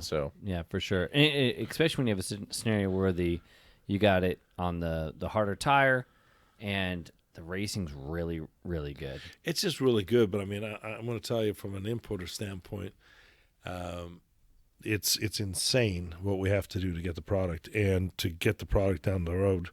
I can't guarantee anybody. I mean, you're as good as your last week. I actually told the CEO, give me 400 motors. The KAs, he gave me 25. Right, so Jeez, I mean, Louise. I thought you said 25. That's why. Yeah, and but so that motor is, it's not a moneymaker, but Ford did this. Henry Ford said the same thing. Hey, give them away for free, and get the service, right? Yeah. So if you take a Mini as an example, a Mini will, wholesale numbers, will average between $1,200 to $1,500 in parts. You take an X30, it will average another $1,000, maybe $2,500, and I'm talking per motor that goes out, right? So then, when it comes to the next step, well, you're an average X30. So say you sell 100 of them. Well, guess what? You're gonna sell about $2,500 worth of parts to that X30. The KA, a whole different program. Yeah, there are very few parts that go out. I mean, I would say a KA guy, at the most, it's going to spend $500. The KA is at the most. It's the 206 a two-stroke. Yeah, I said it before about it's the 206 for two-stroke for racing. Yeah. Kind of sounds like it's that way on the business side. No, it is. But then people go, well, why do you promote it? Well, it's not that, because you got to remember, I mean, my heart lies in racing and promoting races. So if I sell parts, great, it's a bonus. But I want to see big numbers, and I want to see big races. When I see a great race, that's what I do this shit for. It really is. Well, at the end of the day, when I see a good race, I'm like, okay, I can value all the bullshit for the day that came up because I saw a great race. Yeah, for sure. And now that you've been doing this thing for a while and you've been outside of the seat, I got a couple different questions, but this first one here, you've been doing the not driving thing for a while. Have you gotten a chance to go out and play over the course of the last few years or anything like that? And do you have any desire at all to get back in the seat, maybe bang a few more gears? Oh, man, I don't know. So everybody's got to have the drug, right? And if you don't have your drug, you get in trouble. So we all find our drug, whatever it might be. For a while, it's been my Harley that and I have a Harley that's turbocharged and stupid. But with that said, I laid it down and I got myself in a little bit of trouble, so I'm paying for it today with some shit. How long ago was that you laid it down? About a year ago. Oh, man. I was at the doctor's yesterday, which I don't believe in doctors either, but I had to go because it got to the point where, like, okay, this hip is not working the right way. But I laid it down on my gun side. Oh, okay. So that side, I went down a couple 100 feet on that side in gravel and all this stuff. So it's a long story, but it messed it up $12,000 worth of mess up. And I had to pull it out of a tree. But, what ended up happening is I overcooked the brakes. Mm. It's got 30s on the front, and we should have I bought it so I would be mellow. And then that weekend, I don't think mellow means what you think it means, my friend. Well, anyway, so there's a sweet scooter shop up the street. I could have got you. I should have just got a flipping electrical going. But anyway, So with that said, what I'm trying to answer you is I try to find a hobby that's going to fit me. Yeah. And no, I don't have, because the nature of the business, as you know, is I'm too competitive. So if I get out there, I'm going to either make a fool out of myself, which is most likely what I'm going to do. But number two, if I do get back in the seat and I'll be competitive, then you're banging on your customers, right? So just, it's a double-edged sword. Yeah, you're a son of a bitch as it is. So now you're you're on the track doing it. Yeah, I guess that's true. Unless you worked out some kind of deal where like you worked it out with the teams, like who needs more parts sold? Or I go race with or I just go race with Andy's series, right? Yeah, there you go. You're good. You're good. You can still do it. Something like that. So one of the things I want to try to do for the show is when I know the guests, I want to go out into the patio and be like, hey, does anyone, or go up to certain people like, hey, do you have a story for this person? Yeah, like we're going to record with this guy. Yeah. Is there anything that I should ask or bring up or whatever? And one of the guys in the pack today was Matt Johnson. And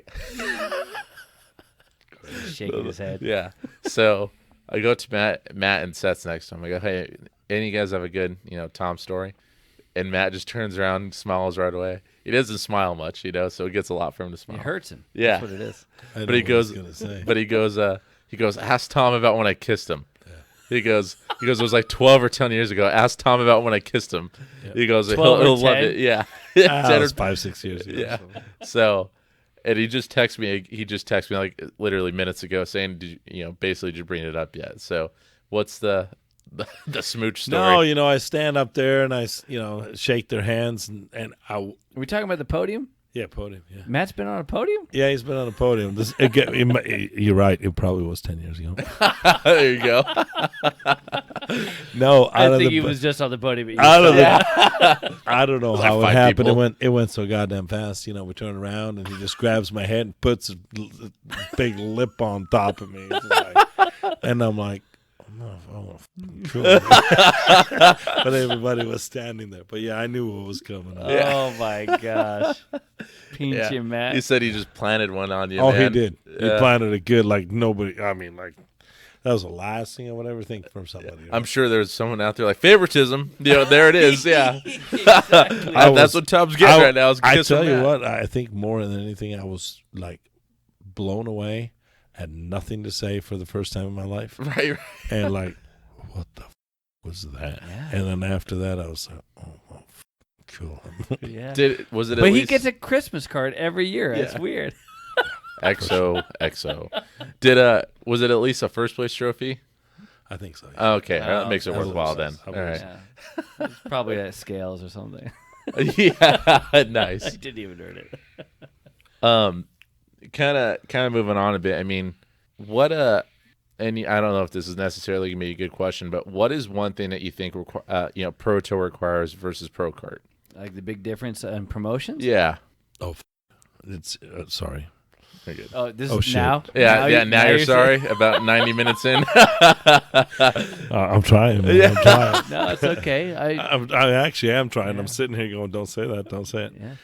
It's huge. I mean, are you looking for an answer on what is it the difference in driving, or from a business standpoint? Business standpoint. So I mean, I can lay out the business standpoint. It's very simple. At a ProKart Challenge, we employ about 25 people, and most of our people are flown in. So I mean, we have our people that we use. Pro Tour is double. Right. So I would say 52 to 55. And then the big daddy of them all is about 120. Wow. Now remember, these are all hotels, and these are all fed, and these are all high. When I say highly paid, back in the days when we did these pro tours or pro moto tours and stuff, it was pretty much freebies, or they volunteer their doing time. You a favor, yeah. Not my time, just before my time. Right. Back in the day too, I was also making $5.50 at Taco Bell too, Tom. Yeah. So how do you scratch and it? then going to work promoter right after your shift ended. It was cheaper times. What a lot of people don't understand from if you want to know the business standpoint, or if you want any business standpoint, I have no issues holding back on that stuff, because first of all, to be legal in California is a pain in the ass, let alone. With all the different things that we have to pay for, and all the different taxes and the workman's comps, and we are truly one of the few that are truly legit, right? Every single person, we pay taxes, and we do it the legit way. So with that said, our overhead is way bigger than anybody else's overhead. We have over 12 full-time employees that do this for a living. And then we have temporary, but today everything is a lot more costlier than it used to be. Right. And then we fly them in, and then they stay in hotels, and some of them are beyond prima donna, so they cannot room with anybody because if they farted, the other one would hear it. So, all these little That's why, things. actually, Rob puts Mike and I in the same room. Mike likes hearing my farts. He's like, that keeps you safe. If by the same room, do you mean my office? Yeah. Because that's what's, yeah. At the end of the day, too, you're also grabbing good people. Right. Yeah. That's the only thing, and people have to understand that. I mean, like if you look at my race directors today, these are the race director of IMSA, right? The guy beside him is his right-hand man at IMSA.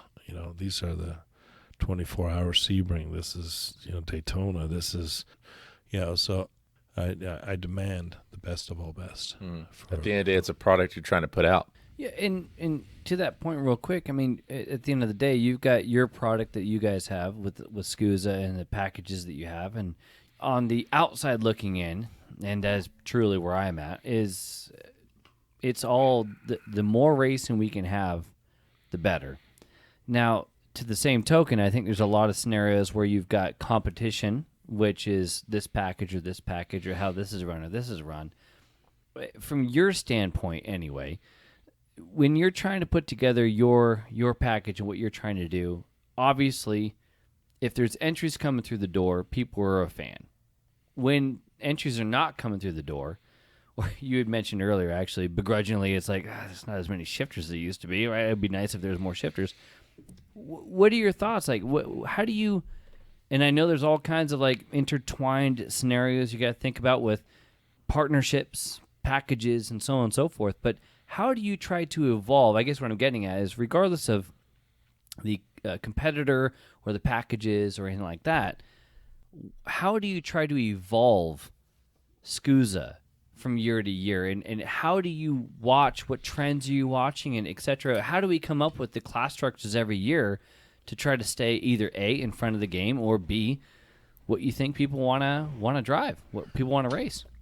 Well, it's not the racing part of it too. It's also, you asked me a couple hours ago what I do for a living or how I spend my 9 to 5. But it started, 7:30 this morning. No, that was yesterday morning.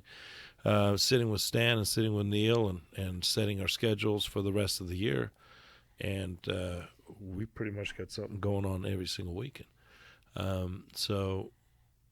Then I've also brought on my daughter, Alexis, that has took over a lot of Miami, a lot of responsibility of SKUSA, and has brought it into the 21st century, with something called Fishbowl and something called whatever.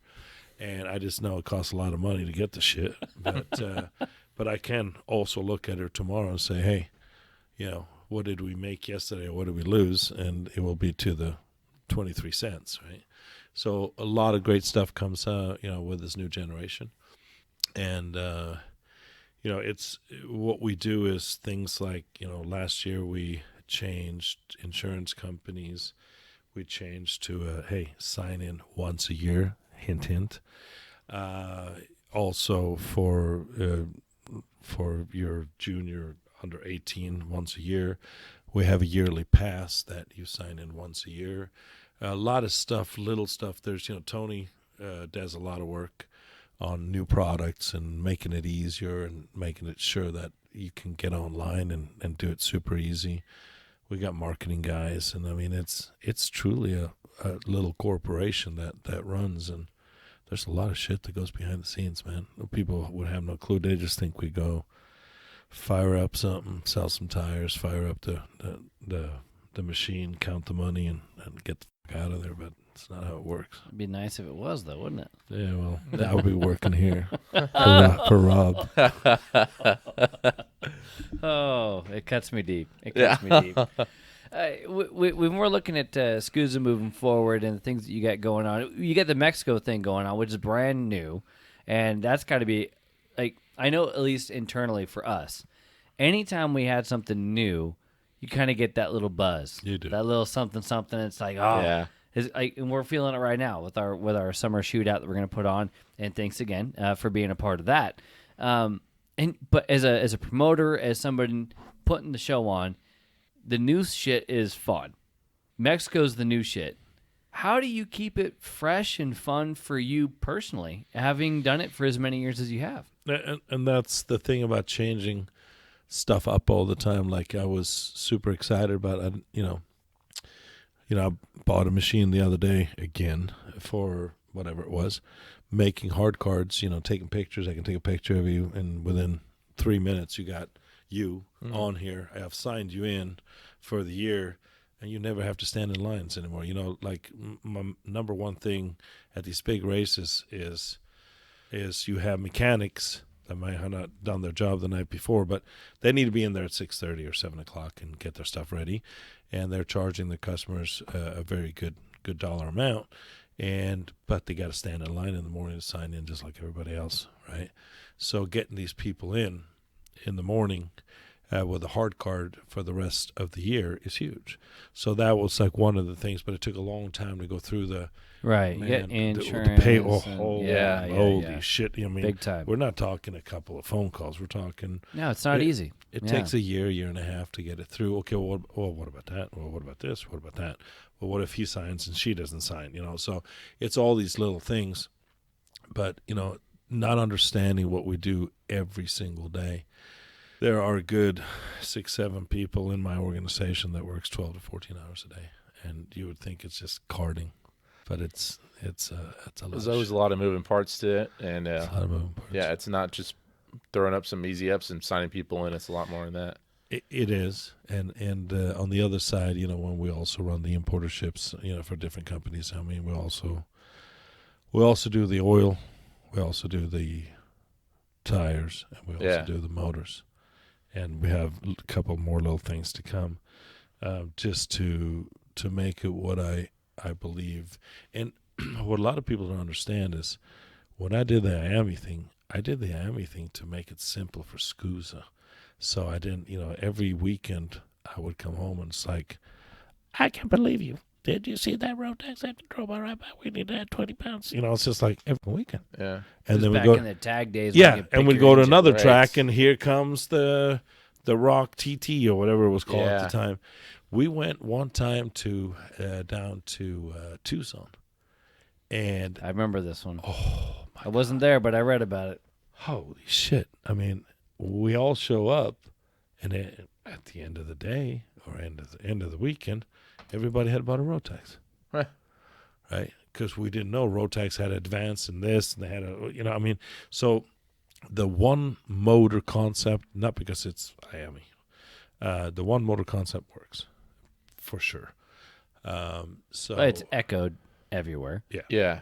It's the same reason why one tire is good. All these different things, easier on the consumer to not have to spend as much, and it makes it more black and white as far as rules and all that. And the only exception to the rule would be the air cooled stuff.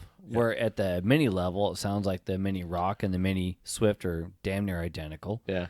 And in the senior and masters ranks, at least here at Cal Speed, things are pretty damn close. Yeah, for sure. Obviously, the junior level is not the same with the restrictors and shit like that. But to your point, when we're talking about the air-cooled stuff, the top-level stuff, it was insane. The weight versus track versus... Every weekend. Yeah, it was a moving target. Yeah. So, when the IAMI thing came across the board, I was like, let's grab this shit so that way we can control it ourselves, so we don't have to spend every weekend at adding 5 pounds, 10 pounds, whatever it is. Well, and it's huge. I mean, thinking and it's so funny because I remember after ProKart a few years ago, you had guys from MG out here with some of the shifter drivers and some tag drivers going through some testing and stuff. Yeah, we were testing it ended up being just wild. It ended up being one of the hottest days ever. Yeah. It was massive. And like today hot, but even hotter. Right. I think it was 110 or 112, somewhere close. And that is what they wanted. Yeah. Plus all the rubber already on the track. So they had the rubber, and we took these tires, and we got the most amazing feedback, and they knew exactly what to do. Yeah. And then they brought this stuff. It's funny because they sent me all the stuff, and then they suddenly go, And then we had French here, and French is known to just peel off his tires, right? Which he did a phenomenal job. Yeah, he did. And then at the end they go, okay, so put these tires on. Oh, yeah, what is this? And they had asked me to hold them in a box, and then they put them on. It says, have him peel those off. He couldn't. And that's the tire that we have today. But it's their, it's their, they do go-kart tires. It's not Bridgestone. It's not Goodyear. It's not Firestone. They are go-kart tires. Yeah. They do 800,000 or 900,000 tires a year. And that's all they do. Well, it's neat that it's having the relationship, all the business partnership, right? Because everyone has relationships.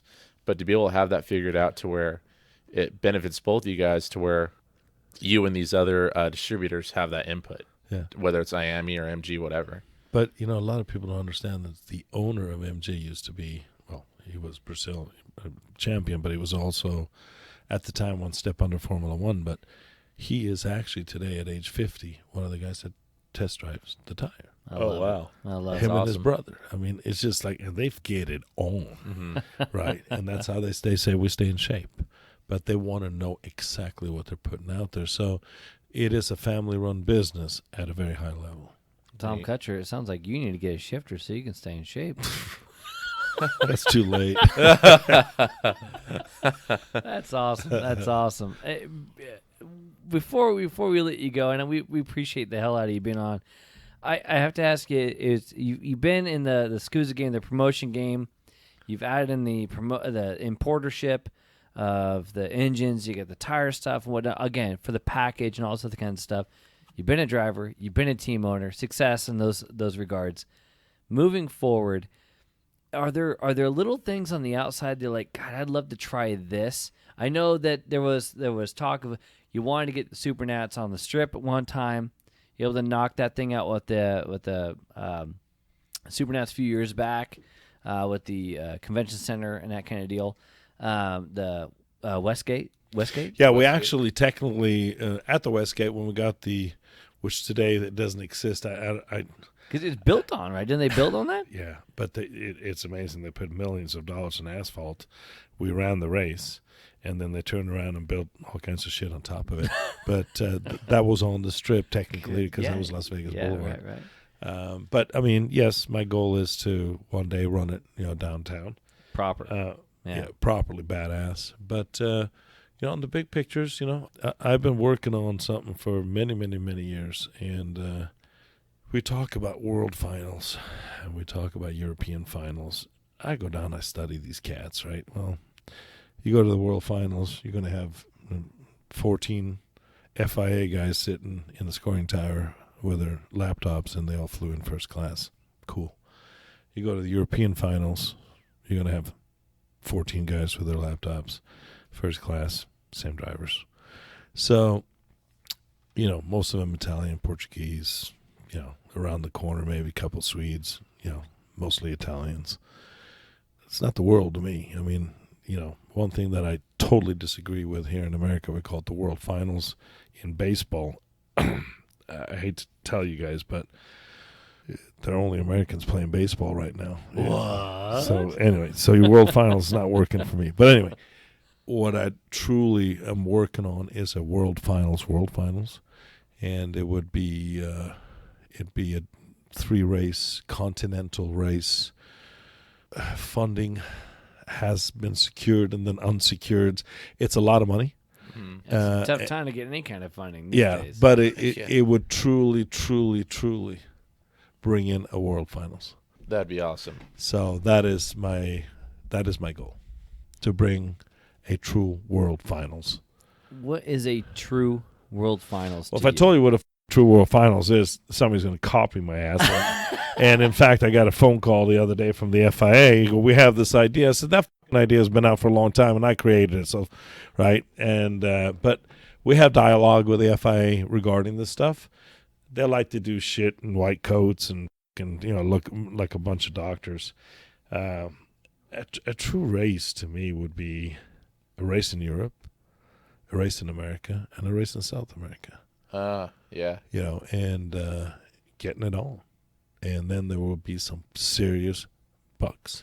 Obviously, the biggest issue with a global deal is the money. I mean, that's a stupid amount of money to try to get traveling, etc. I mean, I know there's big events. There's big karting events in Japan, right? There's big in all of Asia. There's big karting events there. There's big karting events in Europe, obviously. Most of them are in Europe. Big karting events in South America, so on and so forth. As an aside, the Arrive and Drive game, we're talking sport karting, indoor karting, outdoor karting, Arrive and Drive, just rental karts. They have a world championship that travels. It was North America, it was Europe, it was South America, and it would travel around. And it would draw from the big stuff in the area. Maybe, I mean, correct me if I'm wrong, but like Billy Cleveland said, the World Championship came to the States. It's been to the States a couple of times now. Maybe, is that not the same scenario? Or you're talking about a proper continental, like moving to those areas and all of the 3 races? To me, at World Finals, it's not baseball in America, right? And it's not karting in Italy. So we go to Sarno, we go to Lonato, we go to, I think it's Mariamsburg this week, and it's the KZ Finals. But, you know, the KZ drivers that are there, or whatever it is, are from a region, or they're 2 days out driving, right? That's not a American. Well, Kai might be there, a couple other people, but I'm talking about South America. I'm talking about, I go to Brazil. I go to the Brazilian Championship, and I go, we got some shoes, right? Mexico, Argentina, Peru.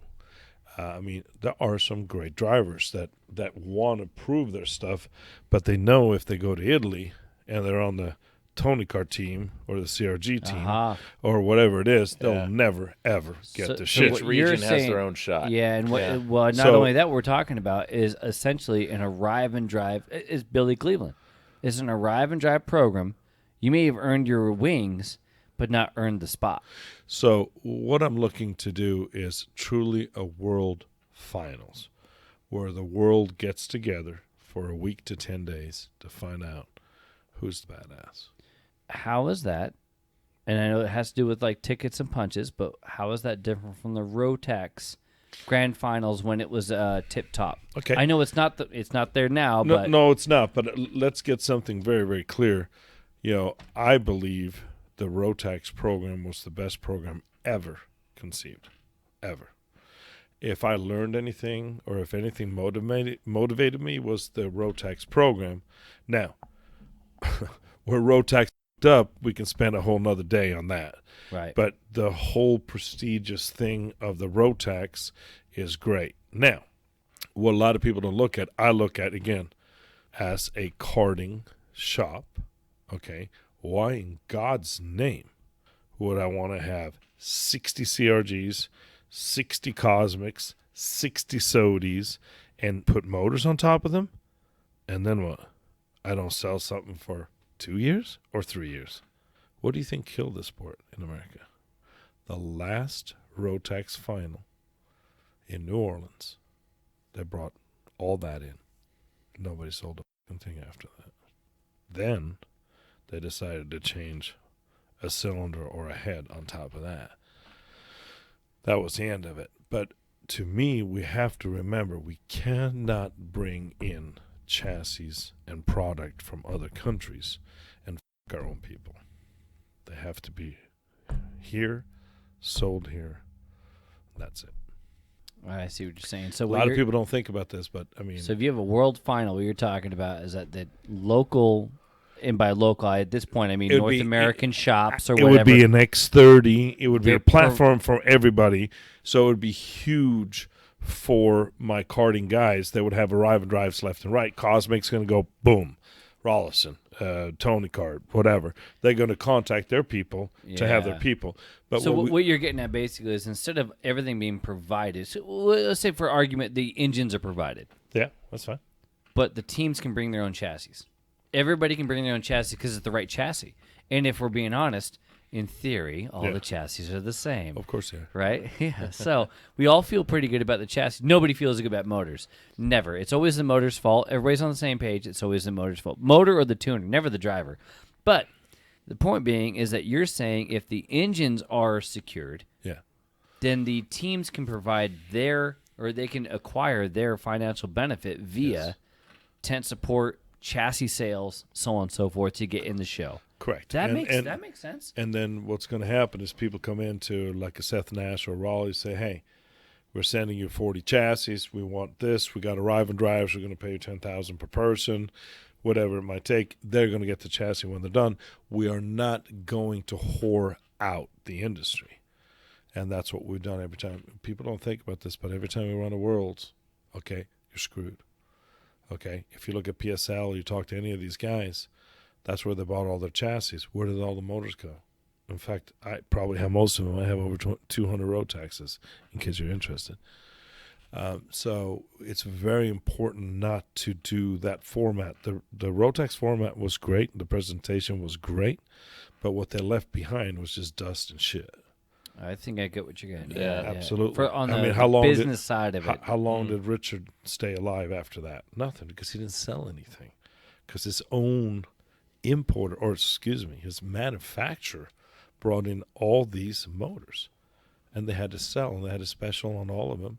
And CRG did the same. Whatever the chassis was, the flavor was, all these chassis now, you got 250 chassis or 300 chassis in America.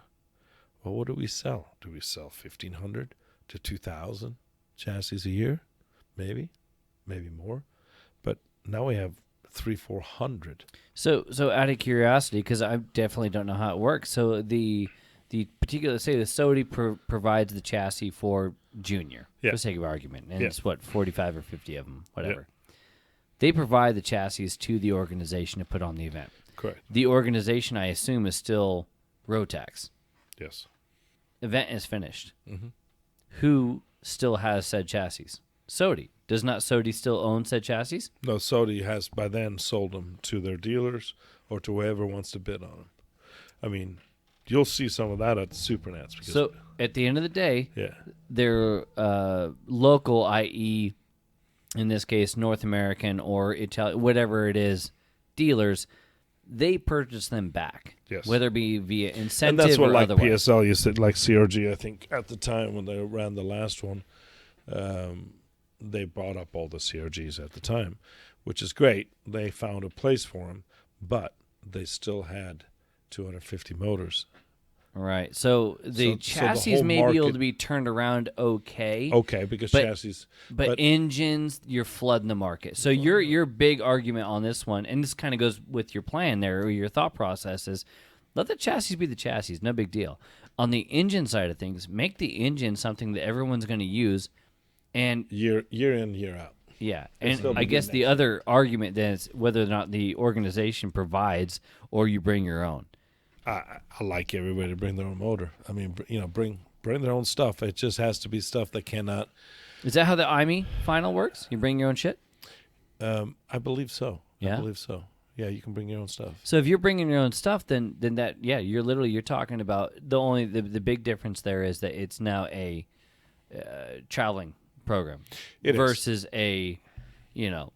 But I think if you did back to what we talked about, you're talking about bringing some worlds, but how do you bring worlds without damaging the local market? Gotcha. Right. And that has to be. It's a thought process that has to be thought out pretty good. Poke holes in it before you do it, right? Oh, absolutely, and that's what I want to bring up to you guys because it sounds great, but then we put 250 chassis and 250 motors on the planet. Now, who's going to sell the next one? Right. Yeah. Yeah. Right. As a Miami dealer, if they pull in 250 motors on my ass, I'll be very happy. Yeah. Right. No, I'm with you. And actually, that's where a Rock Vegas or a Supernats makes a lot of sense because you have a localization of competition but not a localization of an influx of power plants and chassis and whatnot. Everybody's on their own. It's just like printing more money, right? Yeah, the only thing, the center is on the talent of the teams, the drivers, the tuners. Yeah, and people that want to get in the sport, or some people that want some special chassis, they'll show up at the Supernats and go and start negotiating because, CRG or whoever, Intrepid or whoever it might be at the time, doesn't want to really bring them home.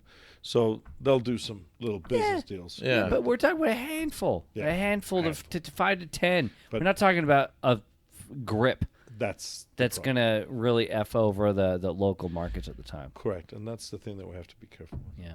Yeah. That makes perfect freaking sense. It does. In a perfect world. You learn something new every day. Yeah. The rainbow and everything. I'm not sure that you actually...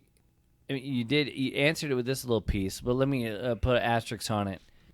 Aside from this little blue sky thought process of this other idea, and I'm going to say you haven't already done it, what could you do to amplify karting or grow karting, and what can you think you can do there? Because I know you've already done television, you've already done these other things, and we can go one way or the other on all of that.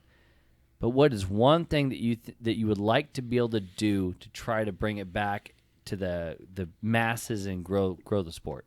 Oh, wow, that's a big one. But everybody goes, "Oh, Tom, we need to have this shit on TV." Well, little do they know, the Supernats cost me $70,000 to put it on TV for, what is that, an hour, right? So, and that's a 5-year contract that's up this year, and does nothing for me. Okay, does nothing for karting. And does nothing for the American karting.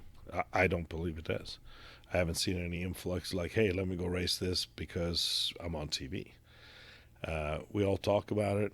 We've tried, we tried all kinds of stuff. So, I mean, that's a tough one. I think, promoting the sport, I say this all the time, and it's maybe hard for me to say this now because I'm in the position because I supply all of this stuff. But if we all were running the same stuff, no matter who it is, I mean, I'm talking from the karting end of it, we could probably get some sponsors and probably get some TVs, and because we would have 500-600 people, racing these events and making it into show, fun, crazy shit, right? Mm-hmm. And from a spectator's standpoint, I know who's in the lead, but 90% of the people that are standing on the side don't. And I don't know if you ever watched Speedway, but back home we it's huge in Scandinavia at Speedway, and you talking about bikes? Yeah, we just had a guest talked about Speedway bikes. Okay. Yeah. So if you do the format of Speedway, where it's do or die. Where you have 3 laps. The 2 up front go up front, the 2 in the back go into the back, right? And it's game on. It's huge because you have 3 laps to do it. No matter what we do, karting doesn't create that, like, holy shit, we got to do it now. No, we got 20 laps or 25 laps to do it.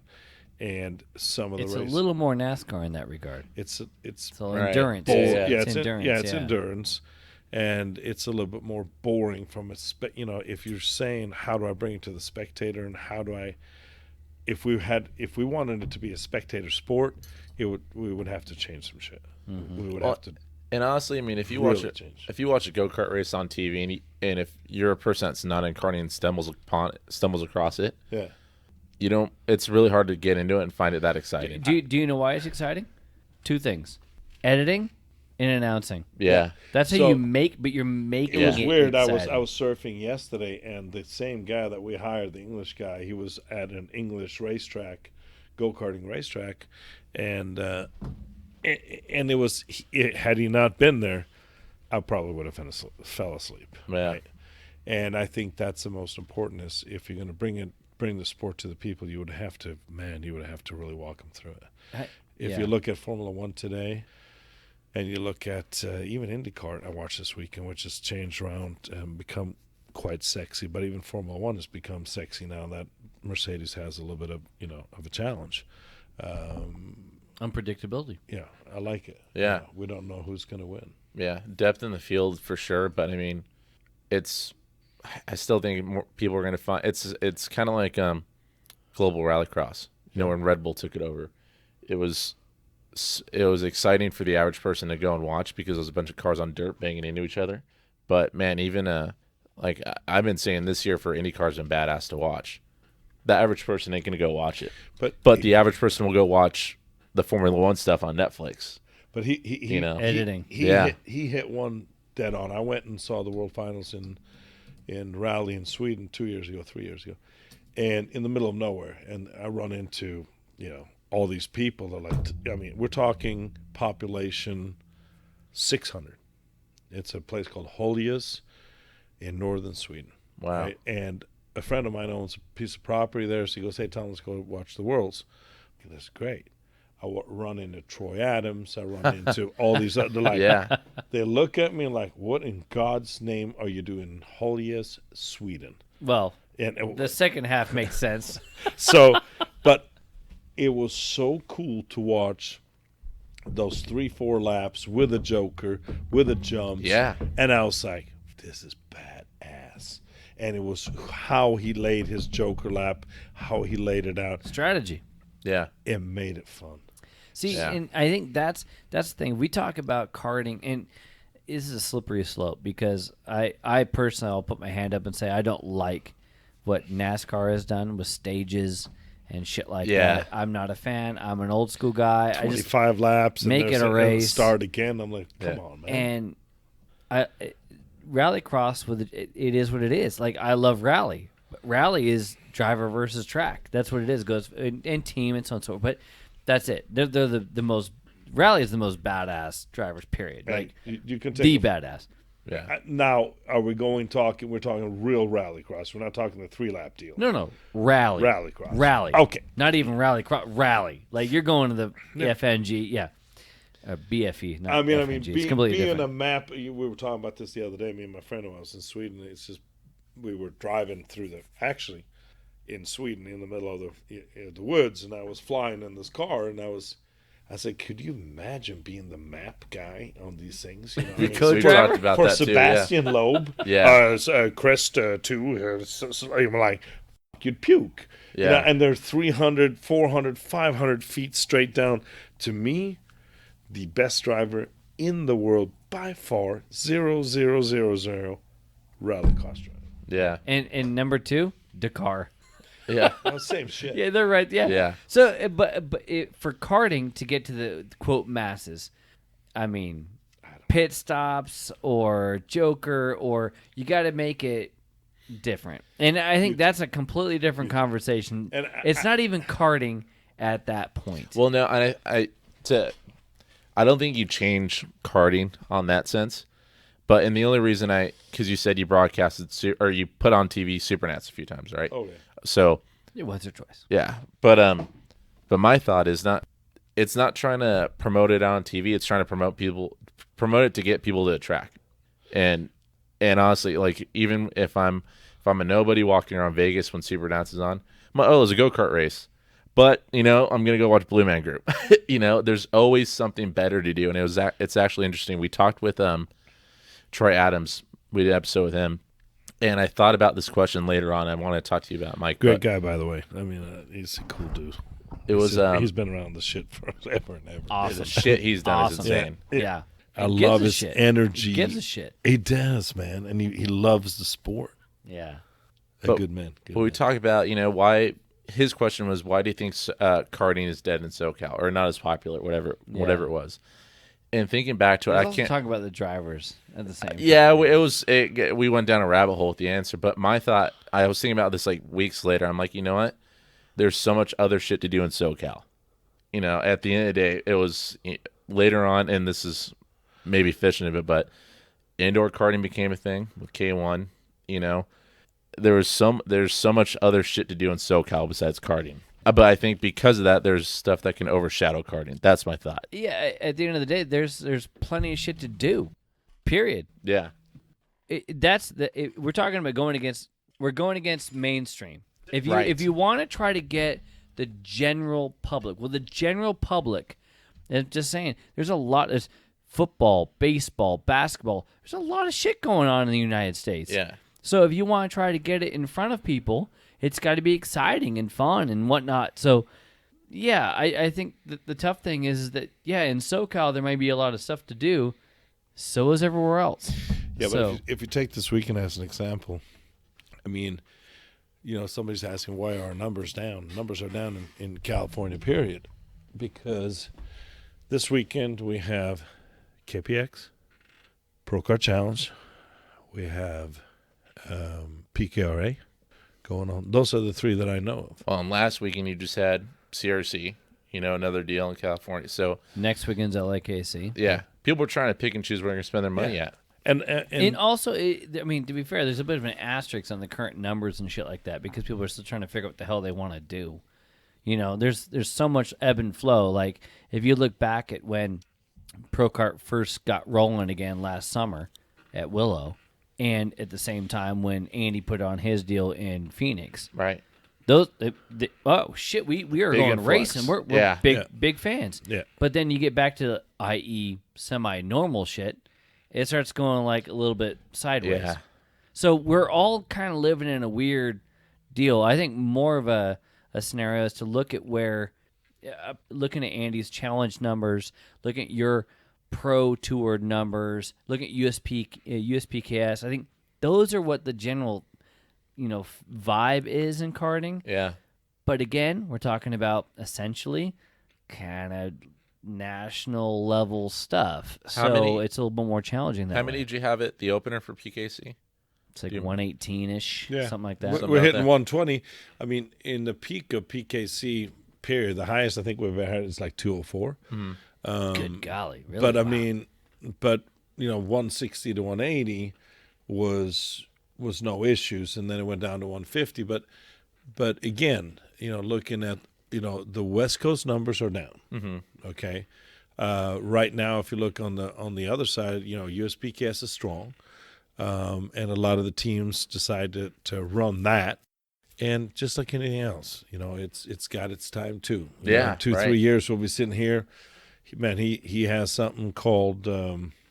But Coates that runs USPKS has Route 66.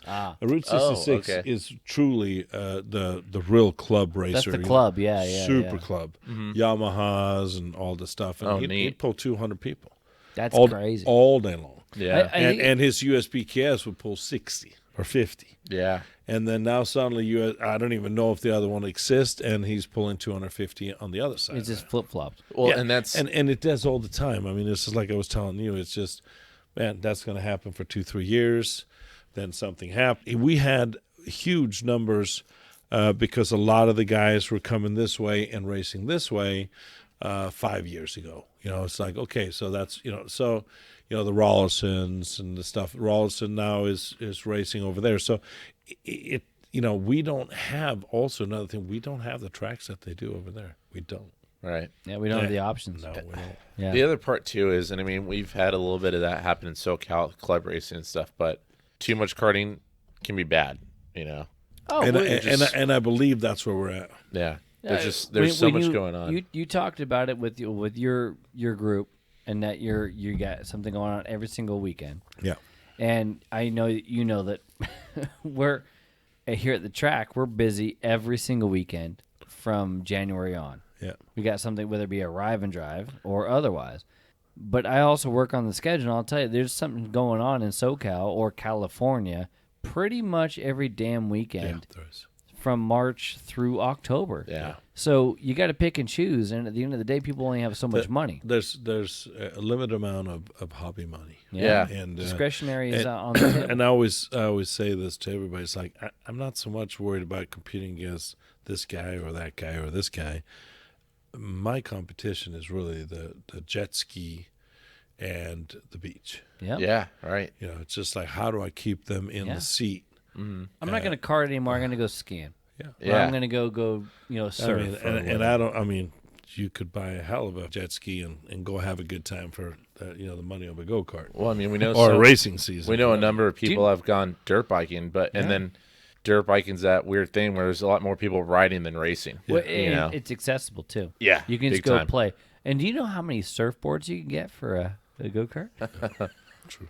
And you already have the truck to move to put it in the bed. There you go. Brilliant. At the end of the day, I think what's really interesting too, after talking to you over this last couple hours, is I didn't know your upbringing and how you came from whatnot. You didn't get into karting until 30. 30. So yeah, so I mean you're I'm 57 today. So but it's been a fast, hardcore 27 some odd years. It's been a train, man. yeah. You're rocking and rolling. It's been a run. When you look back on the last 27 some odd years, and your wife throwing down the envelope of the money. Yeah, I mean, it all started tumultuously. Yeah. You got a couple of great kids. Point being is you've got a lot of successes inside and outside of the sport. 27 some odd years doing this deal. Is there a retirement on the deal? Are you starting to think about what am I going to do when I'm not doing this? I joked about getting back in the seat, but being this much a part of the sport and not having started that way, I think that's a little bit different. Like, so for me, I've been a hardcore karting person since I was a munchkin because that's the way I was brought up in racing, stuff like that. You didn't, and you became that way halfway through. As you now are, like, as you say, 57. What are you thinking moving forward? Are we going to hang the hat up and, like, let the kids take over, or what do you have going forward? What are you thinking? That's a pretty wide open question. I mean, it's just. I'm notorious for those. Yes. It's just. It depends. I mean, the people that I have in my arsenal that work with me are capable. But Howden said it best one day himself. He goes, "Hey, Tom, I'm Rob Howden. I'm eKarting News." It says, "You're Tom Kutscher. You're SuperKarts USA." So with that said, I wouldn't mind backing off a little bit. I don't think I can back off, and I have not missed. That's not true. I missed a race in Santa Maria because I had COVID. Because I did not. I was going to go drive, and I was going to lay in the back on, but if somebody opened that door, I thought it would be very irresponsible. So I did miss my first race last year in November for COVID. October, I think it was. But with that said, I'm giving more and more reins to my daughter because she runs it a little bit different and a little bit more neutral, a little bit different than I do. And she thinks that's the style that it needs to be, so I'm backing off. I like her already. It's just like, I don't know if you've noticed, but I stay away, and she's baptized through fire. I mean, there are some meetings where all the owners and they stand there and they yell, and I'm like, hey, I'm here, but I'm not in the meeting. I'm one click on the phone if you need me, but you got to figure this shit out. So the process is already, it's already in the move. Having the right people in place. Having the right people in place, running it a little bit differently. I will probably always be in the background in the RV just because it's what I love. To look at the races, and it's gotta have my approval. It's got to be done right, and it's got to be fair. So if I can ever find that person that truly could just take it and go with it, then I probably would do that. Yeah, we actually talked to Rob Howden in his episode, and he had mentioned something about he's closing in on retirement. Yeah, he's got a few years, but he had talked about, like, I'm going to get there. I'm going to get here, like, this is in his early 60s, I think he was talking about. Howden? Rob Howden. I'm pretty sure said that he had a plan to not be... when he got to his early 60s. Yeah. Oh, they said he was in his early... No. One thing you got to remember with these guys... Niles? One thing you got to remember with Howden is, he's no dummy. So, in fact, we've had a lot of great conversations, and, he lives by a budget. I mean, it's a Canadian thing. It's not a really Canadian thing. It's a very European thing. He's on that side. He's on that side of Canada. Well, that's true, yeah. So, but I mean, you guys have never heard about this shit, but, when I grew up, it was like, hey, our grocery budget is $200 a week for the family or whatever it is. And it would not ever supersede. And he was talking about that and how he did it. It's just, a lot of us, it's kind of weird because a lot of us are not liked or hated because it's a business. You know, we talk about this all the time. I mean, I put my Brianna's going to become a doctor in August. You know, that's no small feat. Yeah. There's the retirement plan. No, it's not a retirement plan, but it's, to me, I'm proud to be in karting and making a living out of karting. Good on you. And I tell people all the time, hey, it might be your hobby. It ain't mine. Yeah. It used to be. Yeah, I appreciate you killing the shit on my joke there. That was nice of you to do that. But no, but to your point though, you got a couple of munchkins that made it through college, etc. And as you say, making a living in just like you karting. Yeah. Not exactly. Yeah, the same. But you're the general manager here for 10 years, and you wouldn't be here if you weren't making a decent living. Well, and I've offered you jobs plenty of times, but. I don't know what Rob's got on you, or some shit like that, but who knows? Hey, we're gonna but the door is always open. At the end of the day, since the retirement question came up, if you want something to do, I think that at the end of the day, we can all agree we're only as good as the people who are rolling right with us. And you had mentioned that about Lexus, and I know there's a host of other people underneath you there that get shit done underneath you to make things actually happen. Like you say, you kind of step aside. You may be the face of SKUSA, you may be the guy around, but we both know there's a whole hell of a lot of people who are making shit happen underneath you. Tons. And I know exactly how it is. Derek, right across from me, we're talking about CalSpeed right now, not full caster, obviously. Right. But right. It takes a family, it takes a group to get shit done. And when you guys roll in, it's not just Tom. It's a whole bunch. No, it's a whole bunch, and it's a whole bunch that's been with me for a long, long time. You know, I mean, Stan has been with me for the longest period of time, or he actually was part of starting SKUSA in the early 90s. That's right. You said regional manager or regional. Yeah, regional director, but actually he was also in the operations side of it in the 90s. So, you know, with that said, I mean, it's a business that's been good, and that I love to do. And to answer your question, yeah, if I can step to the side, to the back, I will. If I find the right people to do it. I have a certain way of running my business, good, bad, or other. Obviously, it's still in business, so it can't be that bad. So it's nothing that my daughter, she has her own way of running the business. So right now, if there's an accident out there, or there's some fights, or there's some stuff like that I'm usually in the back, and she takes care of it her own way, and it's a different way, but by far.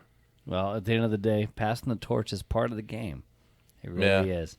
But it's a hell of a torch to pass. It is, but having a set of twin daughters that are super strong, I always told them that, hey, being a female is a whole different ballgame. And I try to explain to them, and I can't even tell you what I tell them.